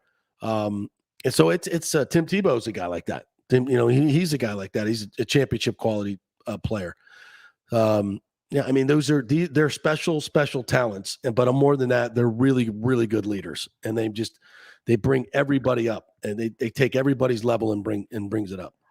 All right, we'll take a quick break, and when we come back, we'll hit a little bit of Lightning. The Lightning have another game tonight, a little payback game against Ottawa, who's suddenly playing some really, really good hockey. So we'll talk about that when we come back.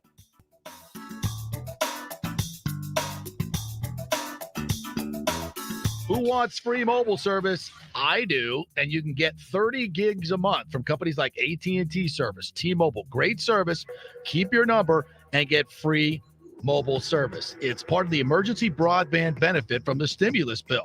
87% of America qualifies. So if you think you make too much money or whatever, just go to jpcares.info and find out. It'll take you a few minutes. jpcares.info to find out if you qualify for free cell service. Get it now before it's all used up. JP, Santa, and young St. Nick. Get us right over here. My partner for the Golden Diamond Source. You hear that? Christmas music. It's Christmas time. You just popped the question to your lady from the Golden Diamond Source diamond that you got. Yes, I did. The Golden Diamond Source, the best place to go get your diamond for an engagement. They helped me out so much. They were so courteous to me for somebody who was so nervous.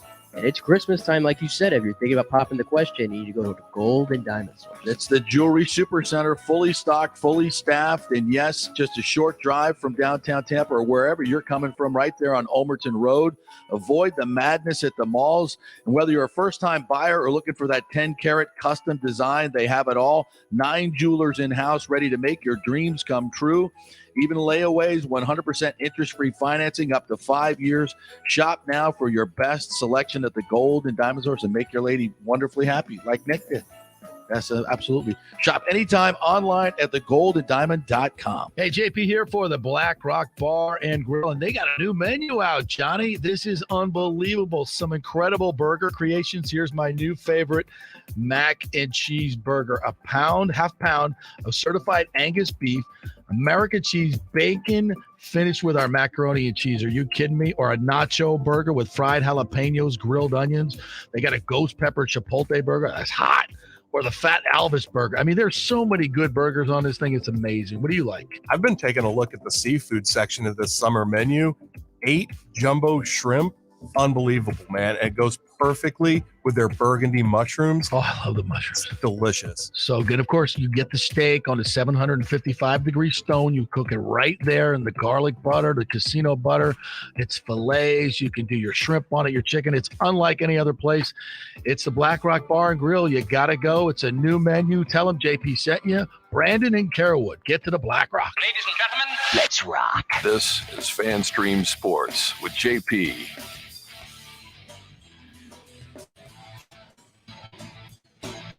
All right, USF fans, we're going to have Will Turner coming on from 247 Bulls. Talk a little USF recruiting. They did pretty well yesterday.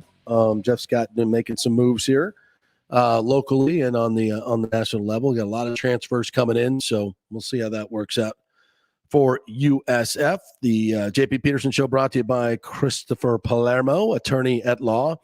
Go to PalermoPA.com to get more information. He will help you out with any issues you have with your homeowner's insurance. If you have a claim for storm damage or something like that, construction defects, he will definitely help you out with a free consultation. So go to PalermoPA.com. All right, the Lightning back at it tonight, taking on Ottawa, coming off another thrilling overtime win, their 8th overtime win of the year. A couple nights ago, as Matthew Joseph scores the game winner, and Ottawa's coming in having shut out the Lightning last Saturday, I believe it was, up in Ottawa, and then they're down for their little Florida swing, and they put one on the Panthers the other night, 8-2. Yeah, this is holy heck. I don't know where this is coming from for Ottawa, but it tells you right there anything can happen in the NHL on any given night.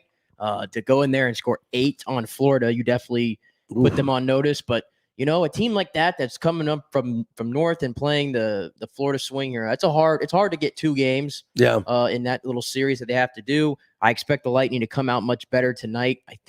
I doubt Brian Elliott will get another go against Ottawa. Vasilevsky probably be back in net, I'd have to say. I would probably expect that as well. Yeah. He's just so red hot. That save he made the other night.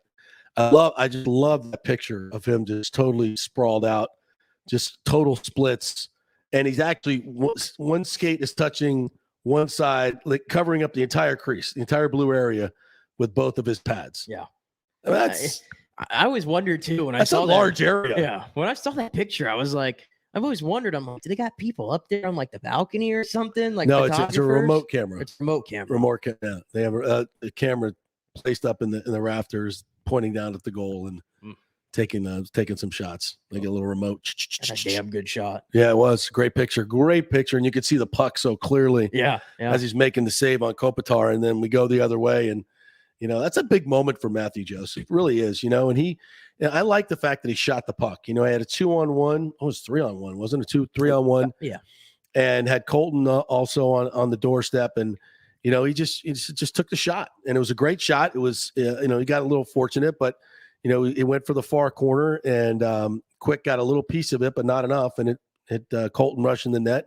Made it. He didn't get credit for the goal, but it went in, and that's a game winner. It's a big moment for him. And he's a guy we talked about at the beginning of the year about how the game was too fast for him. I think Dave Andrechuk had told you it was getting too fast for him. Watching him. It's just that he just couldn't settle his stick. Yeah. He's always in the right position. I think he had 4 or 5 breakaways in the first, 2 weeks of the season and didn't even have a shot on goal.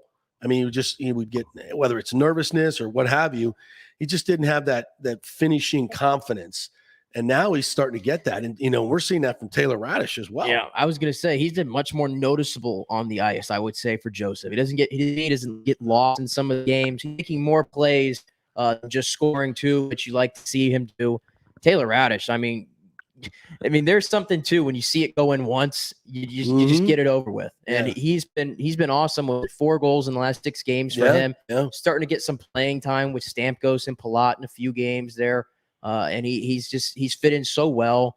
Really all the young guys, we talked about it. You're playing 4 or 5 young guys a night, and they all seem to kind of be figuring it all out at the same time.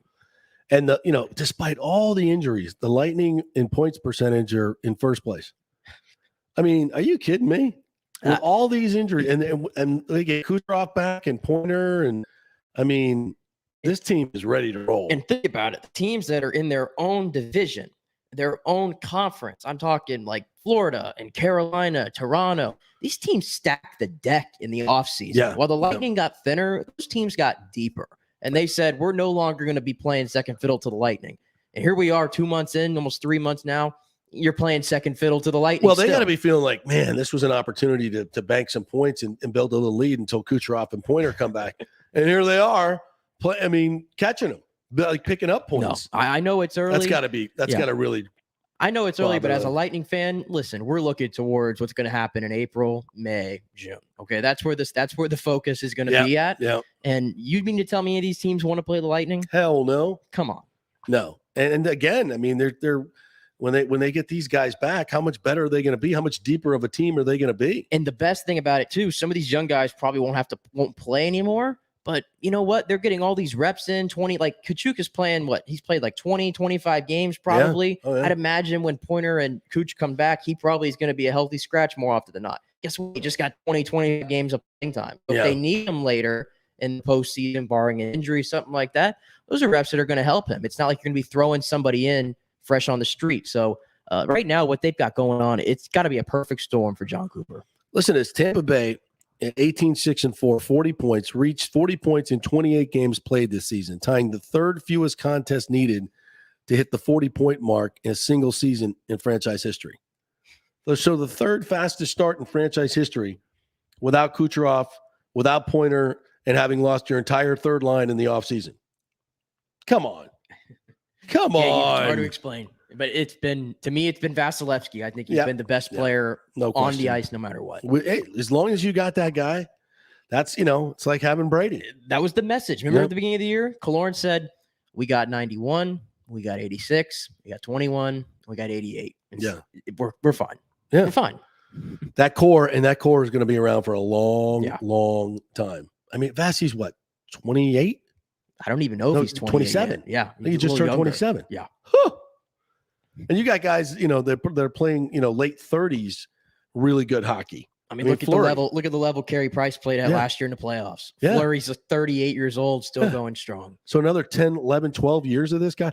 And nobody works harder to keep himself in better shape. No more dialed in than Vasilevsky in terms of, being prepared. And, well, okay. It's good. Thanks, Stevie Eiserman. This is a pretty good pickup. Really, really good stuff. All right, we'll take a break. When we come back, Will Turner is going to join us from 247 Bulls.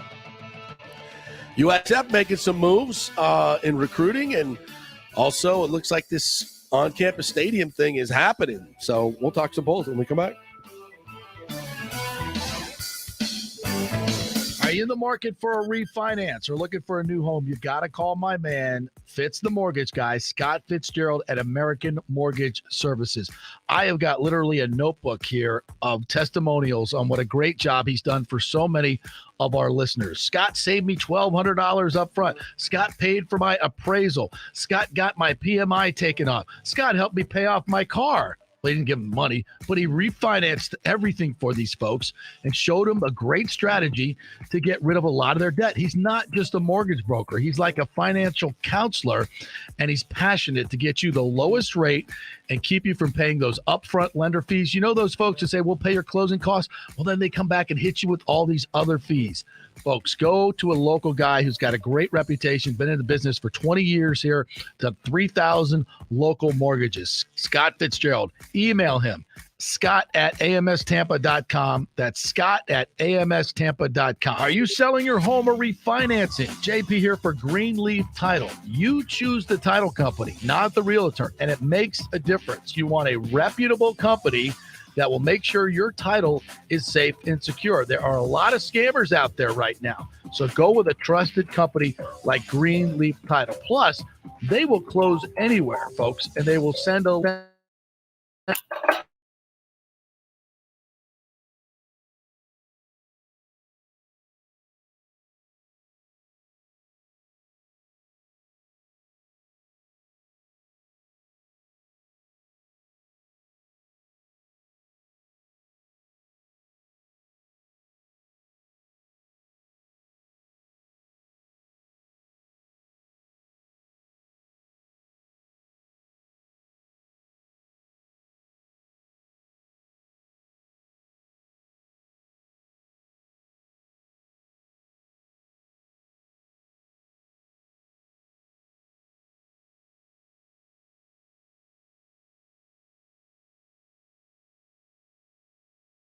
you can get sued and lose everything you've worked for. Not a good idea. Call the good folks at Italiano Insurance, 813-877-7799. And if you have existing business insurance, shop it around. They could save you thousands of dollars as well. 813-877-7799. Who wants free mobile service? I do. And you can get 30 gigs a month from companies like AT&T Service, T-Mobile. Great service. Keep your number and get free mobile service. It's part of the emergency broadband benefit from the stimulus bill. 87% of America qualifies. So if you think you make too much money or whatever, Just go to jpcares.info and find out. It'll take you a few minutes. jpcares.info to find out if you qualify for free cell service. Get it now before it's all used up. Pure Sports. JP is back on. Welcome back. FanStream Sports. All right, welcome back to JP Peterson Show, brought to you by the law offices of Christopher Palermo at PalermoPA.com. Let's talk to Bulls football right now. Will Turner from 247 Bulls catching us up on USF recruiting. What's up, Will? How are you?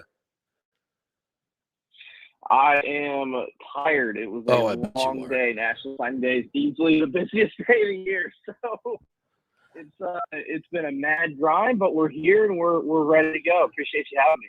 Yeah, what was that like for you guys yesterday? And just wondering, when the whole thing went down with Travis Hunter and Deion Sanders. I mean, I know it wasn't USF related, but it kind of shook the entire recruiting world.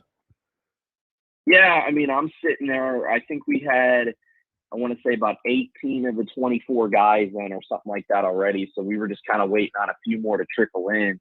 And I had just, seen something on Twitter and it flew my mind. So I was like, okay.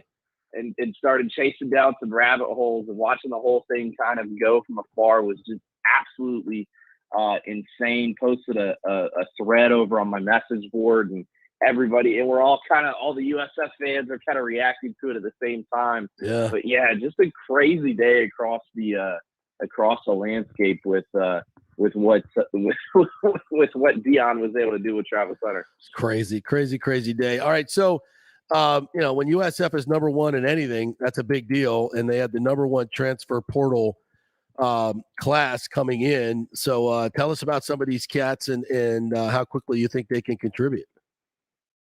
Yeah, so the big thing that Jeff Scout wanted to do this recruiting cycle was he wanted to be able to grab players that had 3 years of eligibility remaining and that, had already been in a college program for 3 years. It was a big point of emphasis with the model they were looking for. And I think every single one of these transfers that they ended up getting has 3 years of eligibility or more, because with the extended eligibility with the COVID-19 bonus season or whatnot, there's a lot of these players that maybe redshirted in 2019, took the COVID year in 2020, and then ended up using their first year of eligibility in 21, and they still have 3 years to play, which it's a good thing for a variety of reasons. Obviously, these players can be in college for up to 6 years if they choose. And that's obviously a good thing for them if they want to get master's degrees or something else. But it's a good thing for USF because they can develop these guys over the next 2 to 3 seasons. But these are guys where, they've already eaten a training table, they've already been in college strength and conditioning programs, know what workout schedule is like. And that's big. So, but when you talk about the guys, I think that could see a lot of time next year, I think you have to look at any of the defensive linemen they brought in because of just how wide open that room looks for playing time. Yeah. Temple defensive tackle Nick Baggs was the first one to commit. They were scouting Temple that week when Baggs had hit the transfer portal, played the first 3 games. And when they scouted those 3 games, they said, oh, he's really good. Then saw he didn't play the next 2. And they tried to figure out why. Saw he hit the portal, and it was kind of a match made in heaven, kind of fell into USF's lap. A kid from Staten Island, New York. So he'll be really interesting to watch. Clyde Pender Jr. comes home from North Carolina. He's an Armwood product. Yeah. He should be in line for some early playing time. James Ash, defensive lineman from Wake Forest. He's a Chamberlain product. Also should be in line for some playing time early.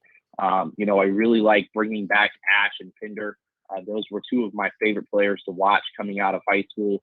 I think those 2 guys in particular, were guys that should have probably ended up at USF in the first place.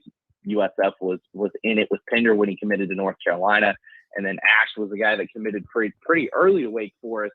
But then his teammate, one of his best friends, Cesar Reyes, offensive lineman, ended up at USF late in the cycle. So that kind of helped get him there. The players have just been the best recruiters in trying to get some of these guys to come home. Darrell Bailey Jr., interior offensive lineman from Virginia Tech. He comes home, or not home, but he comes to USF from Greenback, Tennessee. His high school teammate Holden Willis is a wide receiver for USF. That was a big piece of getting him to Tampa. So, there were a lot of guys where guys on the roster knew about the guys in the portal, and they kind of nudged the coaching staff. But Jeff Scott gave a ton of credit to his current players for, being their best recruiters on the trail. And I mean, it's easy to see why with some of the guys that I already mentioned. Yeah, and I think, just watching USF play, I think their biggest problem this past year was their defensive line. They were so small and so thin there. I mean, and if you can't hold up there, you got nothing on defense, obviously. So and that make a dramatic difference, I think, next year. Obviously, the offensive lineman as well, but I think the defensive line is huge and can make a huge difference. Would you agree? Yeah, absolutely. I mean, it wasn't that the defensive line didn't have talent on there. I think there were guys that even had a little bit of a resurgence last year, like Kevin Kegler. Looked really good at times after suffering some injuries in 19 and 20. But there were a lot of times that, USF would scheme them open, but there just wasn't enough pressure because it only rushed 3. So I think, you dial up the pressure a little bit, and those defensive linemen can get a better chance to shine because you've got more guys that opposing offensive lines and pass blockers need to take account of. So kind of a little bit of personnel and a little bit of scheme, and we'll see how it goes too. But I'm assuming that unit should be pretty darn improved next year. Any skill position players that can make an impact this next year, you think? Yeah, I think so. I really like the Chopre Brown transfer out of North Carolina. I think he's going to be really good wide receiver with game-breaking speed. On the outside, should be one of those guys that should be in line for some playing time. Obviously, the wide receiver room is pretty well stocked already. They've got, I think, 12 scholarship guys coming into the year next year, so it should be, a crowded room, but one that he can really make an impact in. I like Mikey Dukes as well, running back from Clemson that transferred in, speed back guy, I think 5'10", 198 or something like that. He should be pretty solid, should fit right back into that running room with no issue. And then kind of the one big surprise of the day was Clemson wide receiver Ajo, former four-star recruit, comes in at 6'4", 220 from Clearwater Academy International by way of Brooks, Alberta, Canada. Came down, has kind of been, one of those guys that CAI has pushed to the Power 5 level for the last half decade with what Jesse Chinchar has done over there. But he comes back to the Bay Area, and Jeff Scott was his primary recruiter when he was still at Clemson. So Joe comes back, big body wide receiver. Like I said, 6'4", 224, great ball skills. Not bad speed either for how big he is. So he should be one to watch. Again, like I said, that wide receiver room is going to be pretty stocked full, but those two guys, at least on the offensive side of the ball, should be pretty darn solid for us next year, I think. Will Turner joining us here at Bulls 247. So all in all, I think this is a pretty good experienced group that comes in and can make an immediate impact. I mean, transfers are always, they're there for a reason. They haven't had a whole lot of success where they were, but bringing a lot of these guys home, that maybe just got stuck behind players in other places, it's a big deal for USF, and maybe they can make a bigger jump in year 3 for Jeff Scott. Yeah, I really like the class USF brought in. It's not really going to impress a lot of people on the ranking scale, especially on the high school side, because they're not ranked very highly. I think they're still sitting at like 90th in the country on the traditional recruit side. Right. But that's because if you look at it, USF only took 9 high school JUCO and post-grad players and the traditional recruit. So they're not going to have those rankings simply because of the idea that they just didn't take those kids. They wanted to get in the transfer portal. They know there's going to be more players entering the transfer portal. So as they look to finish off this class towards December, that's who they're going to take.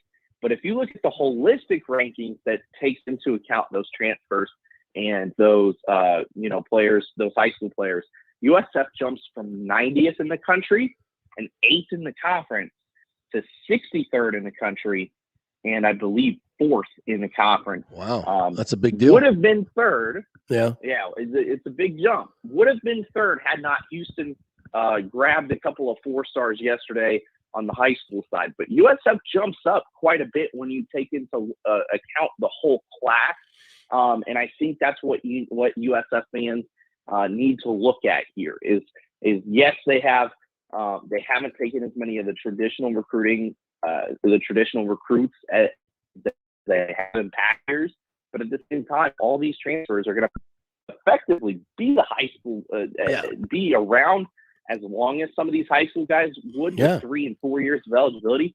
But they've already got collegiate experience, which is huge. Yeah, and they're bigger and stronger. Reason why Jeff got the way he did. Yeah, they're bigger and stronger, and then having been in these big programs, you get obviously great nutrition, great workouts. They're much more developed players. I think that's something USF needs.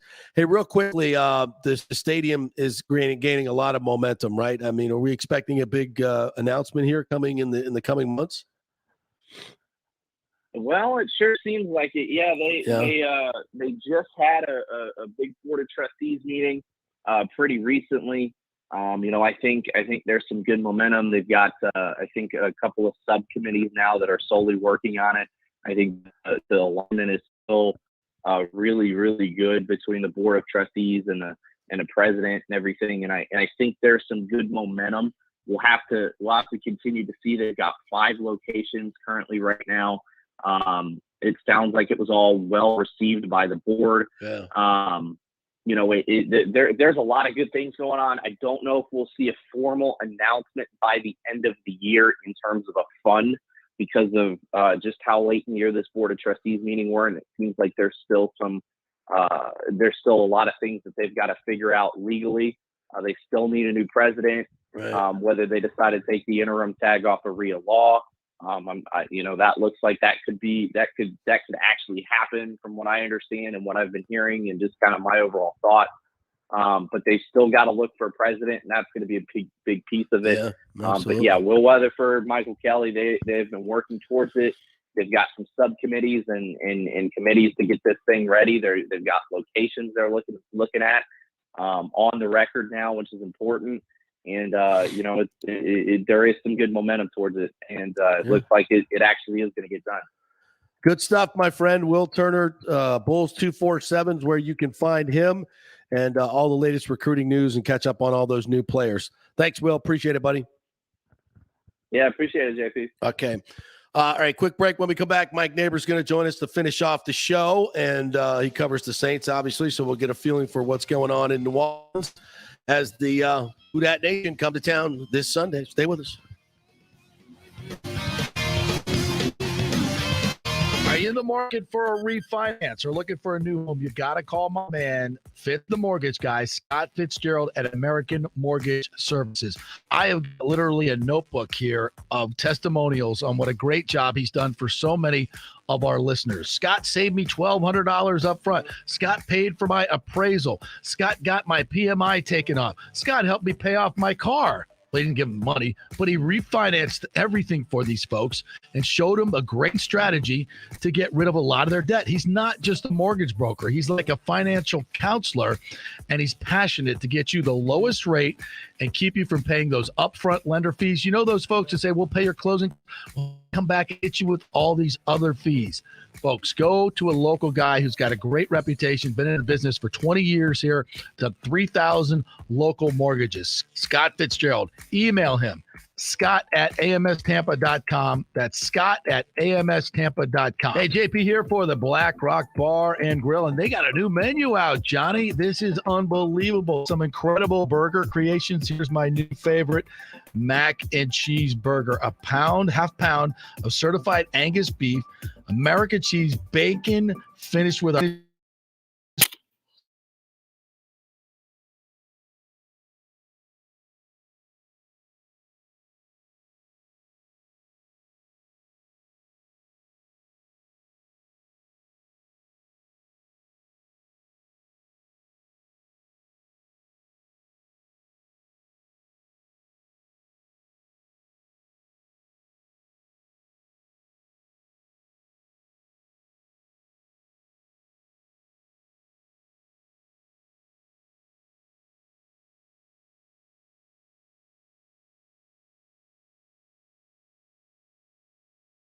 get to the Blackrock. Who wants free mobile service? I do. And you can get 30 gigs a month from companies like AT&T Service, T-Mobile. Great service.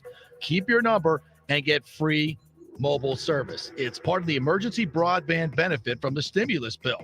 87% of America qualifies. So if you think you make too much money or whatever, go to jpcares.info and find out. It'll take you a few minutes. jpcares.info to find out if you qualify for free cell service. Get it now before it's all used up. Pure Sports.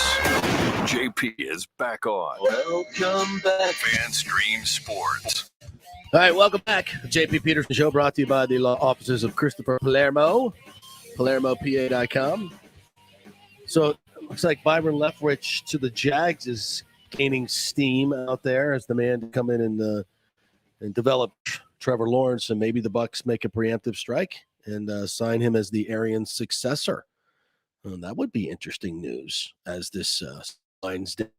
All right, let's talk some Bucs Saints with our man Mike Nabors, author of The Breezeway, doing his book tour right now.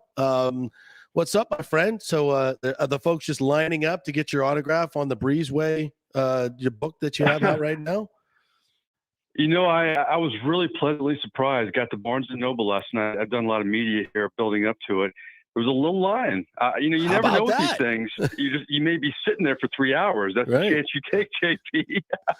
But it was really good. I was there 3 hours. We did really well. We're doing a bookstore downtown New Orleans this afternoon, and we did one in Pensacola 2 days ago. So cool. It's been a great week. Really, really fun. Yeah. Nice. Well, congratulations on the book, and the great gift for all the Who Dat Nation, for anybody on your Christmas list.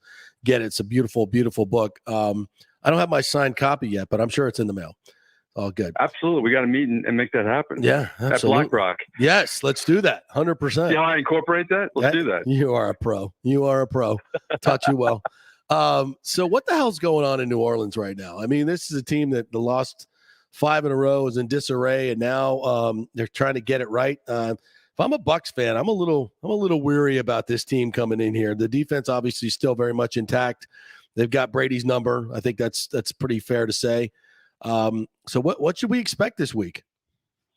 I think the misnomer, and Sean Payton has said this, that in terms of Brady, it's been, Dennis Allen's defense. It's, Sean Payton's dialing up plays on offense. But I think the worst news for the Bucs is that Alvin Kamara's back, and he's back strong and look really good. I was up in New Jersey a week ago, and it was funny. We're doing a pregame show, and I'm talking to a lot of the New York, New Jersey media, and it's not like the Saints or the Jets. I mean, they've drafted well.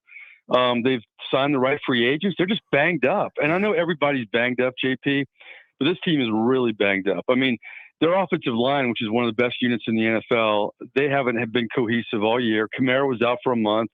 They pick up Mark Ingram. He has a couple good games. He gets COVID. He's out. Cam Jordan misses his first game of his career due to COVID, which you hate to see a streak in that way in 11 years. And then you lose guys like, C.J. Gardner-Johnson, who I know Leonard Fournette loves after that last game. And all that. Indeed. But, I mean, it's just been piece after piece after piece. They were grooming this new tight end, Adam Troutman. He came, had a slow start, then had some really good games, and then he's out for the year. So they're just not healthy. And I think the biggest thing is the receiving core. I mean, it's just awful for the Saints. I mean, Michael Thomas hadn't been there all year. This is perspective for you. Kamara's out for a month. He comes back. He's still the leading receiver for the Saints. I mean, it's not a good situation right now. So they don't have a lot of weapons. But I think the dynamic pace and Kamara and the fact that the Saints are double-digit underdogs, Sean Payton loves that. I know. So I think it'll be a closer game than most people think. I totally agree. So defensively, does Cam play, you think, this week? Cam Jordan? I think he will. It seems that way. Yeah. I think the bigger news is Marcus Davenport, though. He came back, and he's a really good player. He just hasn't been able to stay healthy. But if you have he and Cam Jordan on that line on both ends, it really bodes well for them. It just shows you how deep this team is. They had Trey Hendrickson last year, too. Right. Who's just lighting it up in Cincinnati now. So, I think the defense is really dangerous. I mean, Quan Alexander has played really, really well. Yeah. And they took a chance on him, even bringing him back after last season. But he just brings an energy. I mean, he's so big on third downs, and when they need a play, he's all over the football field. So he's been a welcome surprise. I know Bucs fans are familiar with him. But, Chauncey Gardner-Johnson being back, having Lattimore and having Marcus Williams and, even the rookie Paulson Adebo's played pretty decent too. So they lose Janoris Jenkins to free agency, but they signed Bradley Roby and have Paulson Adebo on the other side. So the secondary is pretty good. This defense is pretty decent. Right. They've just been inconsistent. But I'll tell you this, they played up to the level of their competition. I mean, this is typical NFL this year, JP. Mm-hmm. The Saints beat the Packers, blow the doors off them in the opener. They beat the Patriots, they beat the Bucks, but then they lose to the Falcons and the Giants at home. Crazy. And they're 1-4 at home, and they have a winning record on the road. I mean, it's been that kind of year. Yeah, if you're a Bucs fan right now, you're looking at this defense because, as you said, that's been the difference in these games, I think, for the most part. But can the Saints score points with Taysom Hill? And the Bucs are going to try to keep him in the pocket, do a controlled rush, and force him to throw it downfield and beat them with his arm and your receivers. I mean, that's the plan, right? And is that something? Yeah, what other teams have been doing with the Saints? Well, yeah, and the crazy thing is, it was Taysom and Jameis back and forth in the preseason, and then Taysom gets hurt, and then Trevor Siemian steps up against the Bucs. It's been all over the place. So we haven't seen a lot of Taysom as a starter. What's a shame for the Saints is they had a great formula with Jameis. Jameis would lead them down the field, and Taysom would take over in the red zone. It was the great 1-2 punch that they wanted to play off of the rest of the year. But absolutely, I mean, not only Taysom's not a proven passer, but the receiving core. I'll just go back to them. I mean, he needs to incorporate Kamara more with screens and open things up, and that will help him as well. But, yeah, they just don't have a lot of weapons at wide receiver. I mean, Marquez Callaway is their leading receiver, and he's like 108th in the NFL. Yeah, he's terrible. I mean, it's just not a good situation right now. He's on my fantasy team, and he's not a fantasy. Me more too. More of a nightmare. He was my sleeper. I was disappointed. Yeah, it's been a disaster. So how do you think this whole thing plays out on Sunday night? I mean, it just has me a little bit worried. Is this Saints team, the double-digit underdog Sunday night, the whole, them having kind of Brady's number. I know the Bucs are rolling, and I know they're highly motivated to get back at the Saints. They've won 5 in a row in the regular season. 5-0 against Arians and Peyton. Since he's been in Tampa. It's crazy. Yeah. That loss was a big one, though. Yeah, JP. it was. I think we trade them all for that one, no doubt about that. But yeah, so I do think it's going to be closer than the experts think. Hey, real quick, your thoughts on Urban Meyer getting let go? I mean, that's no shock, right? I can't believe they hired the dude to begin with. When I heard they hired him, I'm like, what is that guy thinking? You know what? I always look at these college coaches, and I hate to put them all in one pile because Jimmy Johnson was such a great success. And I think really I was shocked it took him that long to get all fan. Great football coach. Since Jimmy Johnson, I mean, you can't name a guy who succeeded. Even the great Nick Saban. I mean, it's amazing to me. Urban Meyer is, I don't know why I thought of this, JP. This is just a weird thought I had. Being a Florida graduate, I guess. They always debated on putting Urban Meyer in the Ring of Honor. Emphasize honor. Now, I think that may be out the window now. Yeah, I don't think so. Yeah, and I can't believe smart guys like Shad Khan would actually. But it's not only the fact that he's a college coach, but I mean, there was a lot of baggage there. The way the character questions, a lot of things with this dude. And anyway. He's out. The way they vet guys too, I'm sure you would have thought that they would have found out so many things that we have. I mean, we see glimpses of it. I'm sure in the vetting process, I'm surprised I didn't see more, frankly. Yeah. All right, partner. Tell everybody how they can get the book and get all your great content. I really appreciate it. The Breeze Way. I really feel like even if you're a Bucs fan, you'll enjoy the book. Doug Flutie wrote the foreword.